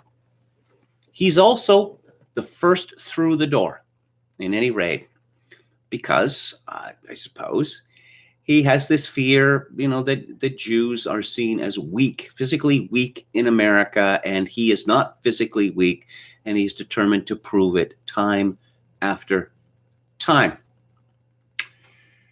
So we begin with a raid, with a no-knock raid, which is botched, and it is botched by heavy-handed FBI involvement. And this does not, of course, sit very well with Bobby Gold and Tim Sullivan. And it does not sit well with the city government, which blames these two detectives for the botched raid. And discussion gets quite heated. And a black political functionary gets very upset. And he calls Bobby Gold a kike. And Bobby does not take this very well, but his partner, Tim Sullivan, wants to tear his head off as a result and has to be physically restrained. Because the idea, there's neither Greek nor Jew in the police force. We're all donkeys. And so a very clever plan is hatched on how to catch Robert Randolph, the drug dealer, cop, killer. He's on the most wanted list. But circumstances intervene to frustrate Bobby Gold in this. First of all, when driving the streets with his partner, he comes across a scene. Something's happening. Something bad is happening at a store, general store. And it turns out that there's a dead woman, an old dead Jewish woman who has been shot to death. Now, this is strange from the beginning because it turns out that this woman's family had become wealthy. And these stores are not high margin operations. And why, at her advanced age, was she continuing to work in, well, a very dangerous neighborhood? Well, we'll just call it a black neighborhood, all right? And so Bobby Gold is thrust into the middle of this, and there is a cop who is yelling. He's terrorized because a protection dog or whatever has decided to, tear him to pieces, and he's trying to fend off this dog, and Bobby Gold explains to him, does the dog have a chain, a choke chain or whatever? Here's what we're going to do. Going to throw a sandwich to distract the dog and grab the chain and pull it out. But then it turns out that a police inspector shows up, and this is Bobby Gold's case. He says, I don't want this case. I've already got a big case, a big drug dealing cop killer case. And the inspector says, nope, you caught the case. You're stuck with the case. So the theme of this movie is division. So this is another division, the division between the two cases. And Bobby Gold thinks that this is a rubbish case. What was the old lady doing there in the first place? And he finds out that there is political pressure being put on the police department from the old woman's family. Big political donors, perhaps. And Bobby Gold is doubly frustrated by this. One, because what should political pressure have to do with being a cop? And we see this resentment that he has over this rich Jewish family who think that they own the city. He's talking about the case and the deal which is made, that the killer's mother is suborned into giving information which is going to lead to his arrest. And Bobby Gold says, Detective Gold, Tim, she the old lady, she gonna give him up? She gonna give him up? You got her? You worked her around? Fantastic. Oh, F me. Why do I always miss it? She said, what? Oh, yeah, I'm the linchpin. Big deal. Oh, man, was it sweet? I would have been there. I'm stuck here with my Jews. You should see this effing room. No, effing bullshit. Bunch of high-strung effing bullshit. They pay so much taxes. F them. Yo, she did? Fan-effing-tastic. What? Oh, some bullshit. Somebody's taking shots at them. Hey, F them. Don't tell me. Don't send the old lady work down there and tell me how you're so surprised. F them and the taxes they pay. You tell me. 10 more bucks a week they're making? Letting her work down there? Hey, not my people, baby. F them. There's so much anti-Semitism in the last 4,000 years. We must be doing something to bring it about. And yeah, I suppose this is the lowest point in his rejection of the Jewish religion.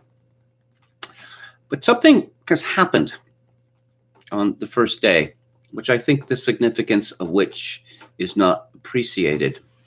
And it is this, that there is a cage in the police in the police department headquarters for criminals.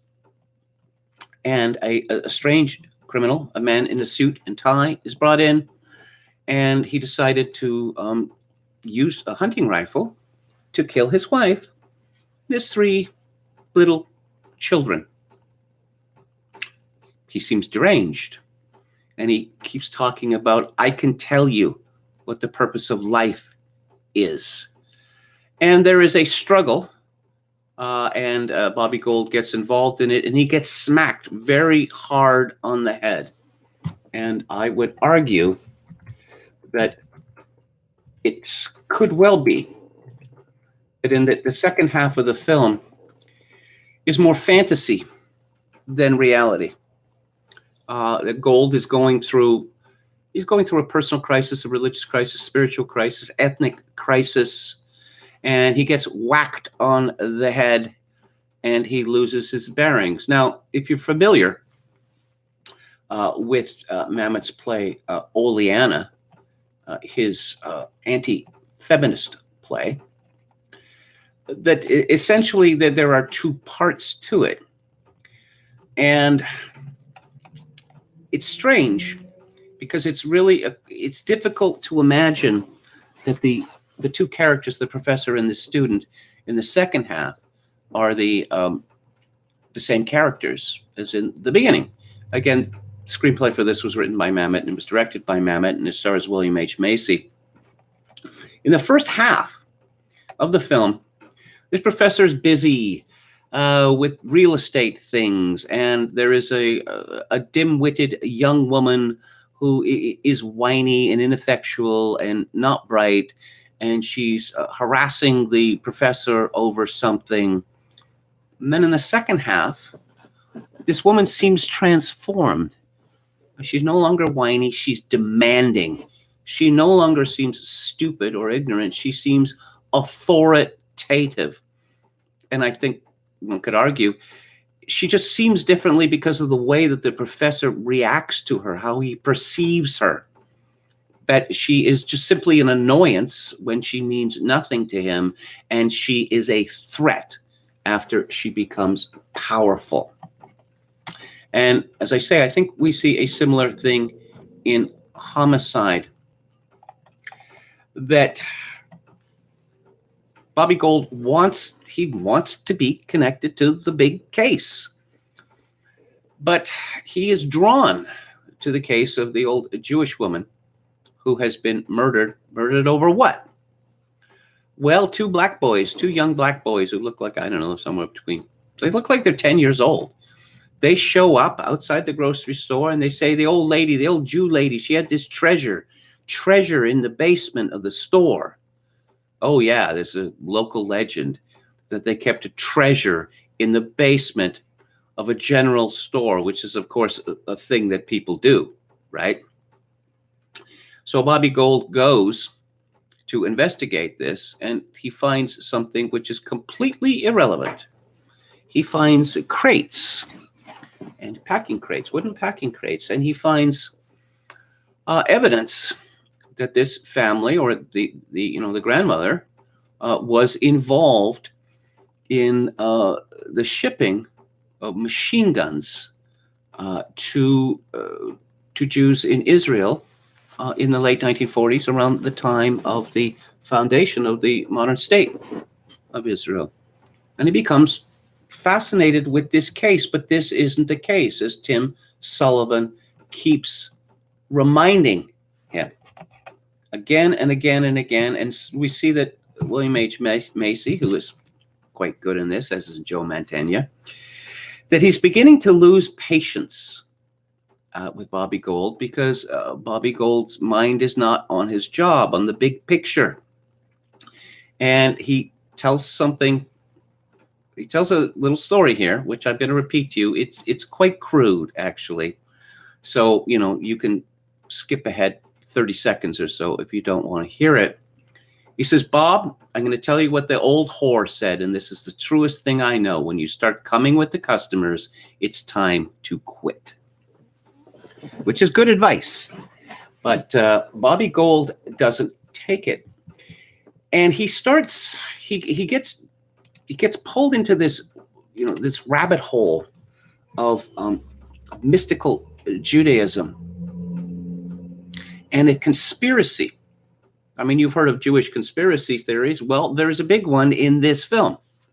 Whether it is real or not is an interesting question, because it would seem that in this city, there is a secret network of tough guy Jews who will not hesitate, many of whom are, associated with the founding days of Israel, who won't hesitate to kill people in order to prevent their activities being known.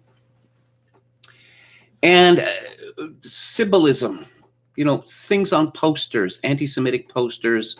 Well, yes, we chase down that rabbit hole, which leads to Hitler, or which leads allegedly to a description of Hitler in the final days of the war. So Bobby Gold goes to see a Jewish scholar, and the scholar starts talking about the badge and how the points of the badge don't resolve, unlike the points on the Star of David, which do resolve. And again, you see that Bobby Gold has sworn his life to the star on his chest, not to the Star of Israel. And he's quite put out about this, and he's even more put out when the scholar reads from the Torah, and he says, "You see here?" He holds it up. "You see here?" And Bobby Gold says, "I can't read it." "Why not? You're a Jew." I don't read Hebrew." "You say you're a Jew, but you don't read Hebrew. So what are you?" the scholar says. This rather pushes Bobby Gold over the edge. He had been greatly embarrassed at the family, at the sitting Shiva for the murdered woman, when he goes into the aforementioned rant against the Jews and their taxes and what they think they deserve. That granddaughter was there, played by Rebecca Pidgeon, who of course is Mamet's wife, who lambastes him for his insensitivity. And it was, he didn't know there was anyone else in the room, but it was grossly insensitive.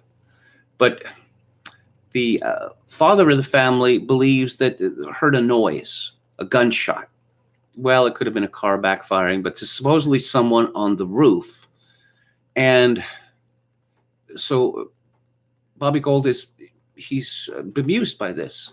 Why would anyone want to kill you? Why would there be someone on the roof? And the father is really quite arrogant. The son of the murdered lady is very arrogant indeed. Impossible to like this character. Do your job, he says. I say I heard someone on the roof and a gunshot.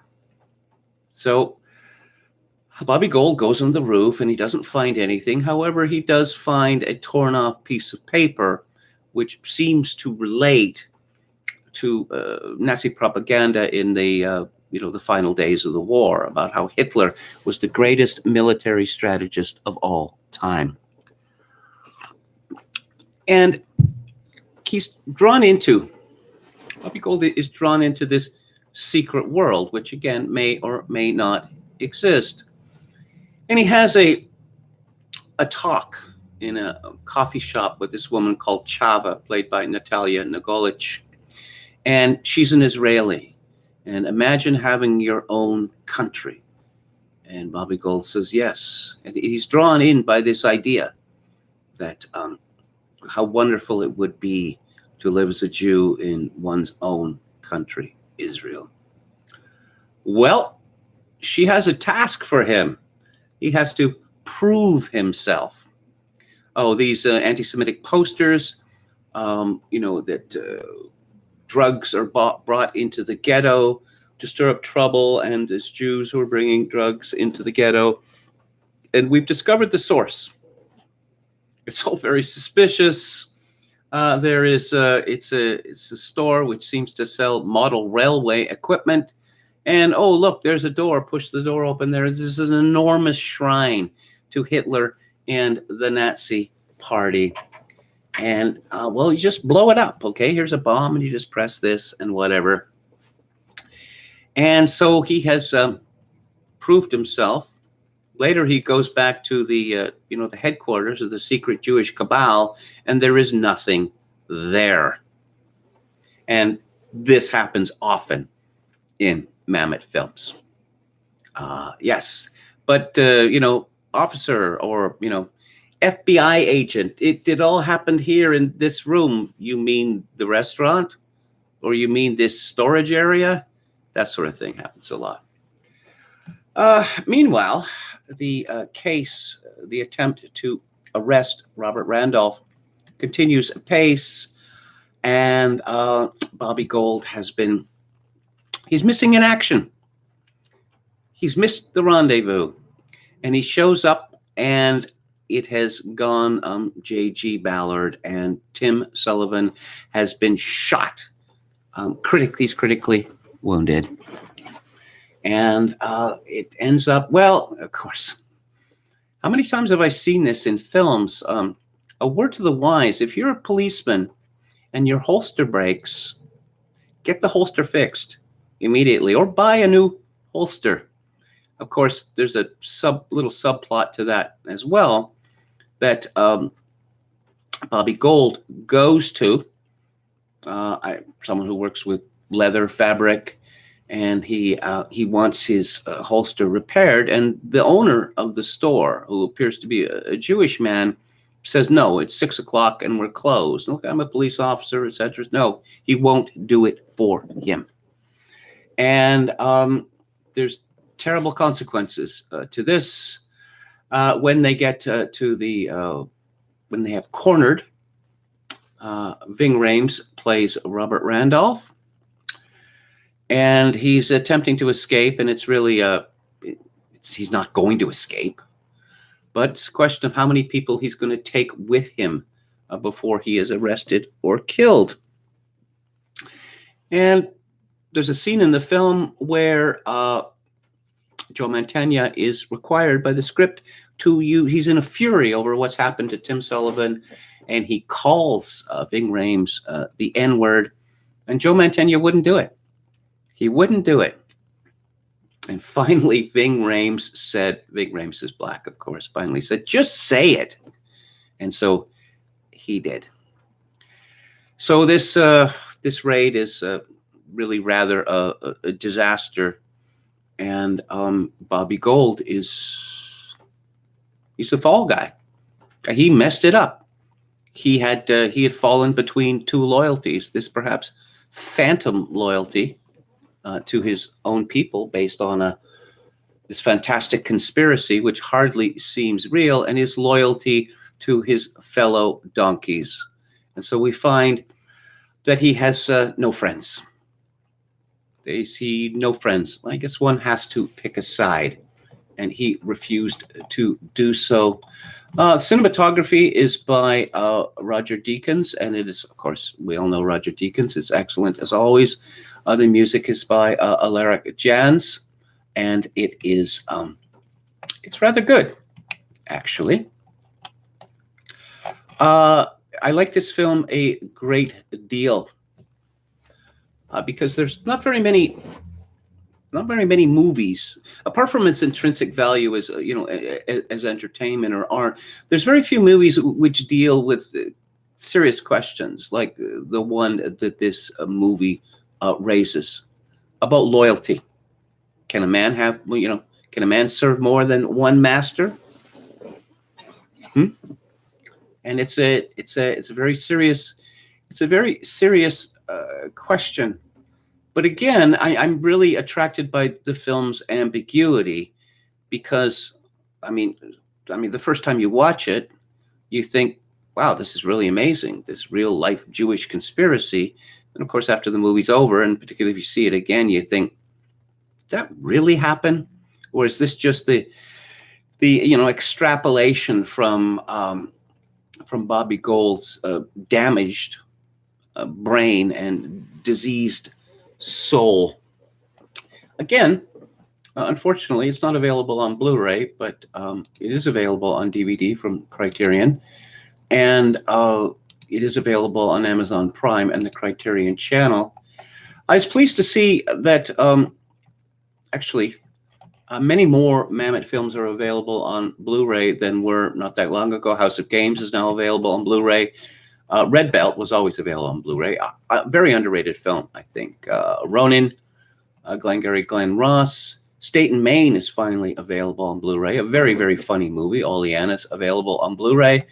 And The Edge and Edmund, which Mamet wrote but didn't direct, they're both available on Winslow. And also, this is very nice, The Winslow Boy, which is Mamet directing a Terence Rattigan film about a true story about a boy accused of a petty theft at school. And it became the biggest story in England. And people were shocked by this movie. There's no swearing in this film, and there's no tough guy posturing. What would draw David Mamet to something like that? Well, I have seen it, and it is excellent. So those are my thoughts about Homicide by David Mamet. Let's take a final look at the chat. My Trail of Disgrace says, Ann Coulter has hung out with a lot of comedians, definitely a bunch of black ones and bouncers and the like, so possible. Mamet didn't direct Glengarry. Yes, I know that. I know that. James Foley directed Glengarry Glen Ross, and James Foley seemed to have, well, he started off pretty well. You know, he made, his direction of Glengarry is excellent, particularly it's a stage play, and it doesn't look stage-bound. It looks claustrophobic, and he also made a film, let's see, A Close Range. I don't know that many of you have seen it. It was written by Nicholas Kazan. It's got Sean Penn, Christopher Walken, Mary Stuart Masterson, Crispin Glover in it, also Christopher Penn. It's based on a true story about a family of criminals in the United States. I think it's really quite good. And it's got a Madonna song in it, if you like that sort of thing. Of course, Sean Penn and Madonna were married at the time. And then, yeah, Madonna said, how about you direct Who's That Girl? Ooh. He did make Glengarry Glen Ross after Who's That Girl, but I don't know that his career really recovered from that. Does anyone ever recover from working with Madonna in film? Let's see if we have anyone else here. Okay. Let's see. Swing bands. Hello to Kyle Free. Just follow the pop culture references, says Don Willis, as always. Okay. It's like Bobby Gold is an American or something. It's true. Yo Mama asks that. Yes. It's, if you look at the Jews that he meets, the tough guy conspiratorial Jews that he meets, they're hostile to him. Well, even the scholar, the Jewish scholar at the museum is quite hostile to him, and Ricky Jay is quite hostile to him. And I suppose it's this hostility that draws him in. A Jewish correspondent of mine sent me a message. I watched Homicide last night. I noticed Ricky Jay played an Israeli operative of some kind. It's tricky casting because he has an American accent. He said one line in actual Hebrew, though. When Mantegna is on the street and they shine a light on him, tell him to put his hands up, then Ricky Jay says, Hu shoter, he's a policeman. But he said even those three lines, the way an American would pronounce Hebrew with the flat R rather than the rolling R, I thought it was funny. And there's people out here turning music into gold. Don Willis, John Stewart, Stevie Nicks. I didn't fully realize how vile Hollywood is until I listened to the audiobook of Chaos, the recent book on the Manson murders. That's from Rollo Klevich, who is new to the chat, seems to me. If you're not, I apologize. I have it on pretty good authority that one of the reasons that Charles Manson was so popular in Hollywood, the music industry at the time, was because he had this stable of jailbait girls, some of whom were rather attractive, and he pimped them out to people who he thought could help his singer-songwriter career. Dennis Wilson was very close, the youngest Beach Boy brother, the handsome one, the one who was an actual surfer who drummed, well, for a while, in the band, the Beach Boys. Dennis Wilson, was close to Manson and the family. And the story that I read was that pretty much everybody I got a jailbait girl for you, Dennis Wilson says, oh, really? Well, I'm interested. They all got several different kinds of venereal disease. And I read that Dennis Wilson ended up ponying up something like $100,000 in order to treat his friends. Yeah. Palcasso 88 says, Who's That Girl is one of the worst movies I've ever seen. Oscar Toe says, Kevin, would you say The Edge is the best bear movie? That Bart the Bear. Bart the Bear is outstanding in that movie. I don't think this will spoil it too much for people who haven't seen it. There is a gag played on Anthony Hopkins. It's his birthday. It's a gag, a practical joke. And everyone seems to think it's hilarious. And keep in mind, Anthony Hopkins plays a billionaire in this film. If that gag were played on me, I think after I calm down, I would very calmly say to everyone, including my wife, who was part of the gag, I am never speaking to any of you again. That gag, or gags like that, are indefensible. He could have had a heart attack and died on the spot. Good joke by Anne Bryan. Song is the best bear movie. What one man can do, another can do. Oscar Toe. Exactly. That's what Anthony Hopkins says in The Edge, and written by David Mamet. That is the basis of civilization itself. Halper says, hello, Halper. Neil Young thought Manson was talented and recommended him to his label. Yikes. Yikes. Of course, Neil Young seemed to be drawn to those sorts of people. He certainly wrote about them a lot. Let's see. I actually saw it in the theater as a kid with my friend and his brother. We were deliberating between that and the new James Bond. I pushed for the former. They were kind of irritated afterwards, says my trail of disgrace. No, The Edge, it looks great. It's filmed in the Rocky Mountains in Alberta, which are substituting for Alaska. And Alec Baldwin plays a creep. He plays a hipster photographer creep with designs on Anthony Hopkins' supermodel wife, played by Elle Macpherson. She doesn't do much acting in the film. She's not really called to do much acting in the film. But it's about, survival in the wilderness. And why do people in the wilderness die? Because of shame. That's another bit of wisdom from Mamet and Anthony Hopkins. How could I possibly ended up here? Yeah. Anyway, let's talk about what's coming up. Tomorrow is the book club, and I'm going to, we were talking about adventure films, and one of the greatest adventure books ever written, a novel, Treasure Island by Robert Louis Stevenson. And I'm going to be talking about Beck Hansen on Music Monday.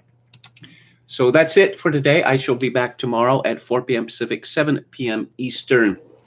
If you would like to make a donation to this live stream, yes, please do, if you can, because I really could use it. My PayPal account is linked to Kevin_Grace@hotmail.com. Once again, Kevin_Grace@hotmail.com. If you're in Canada, donations to the live stream may be made directly via interact@kevingrace@shaw.ca. And as always, I leave you with this: in these days of social atomization and civilizational collapse, I do dearly wish that you, my dear viewers and listeners, managed to forge a genuine human relationship in order to ease the burden. Good night.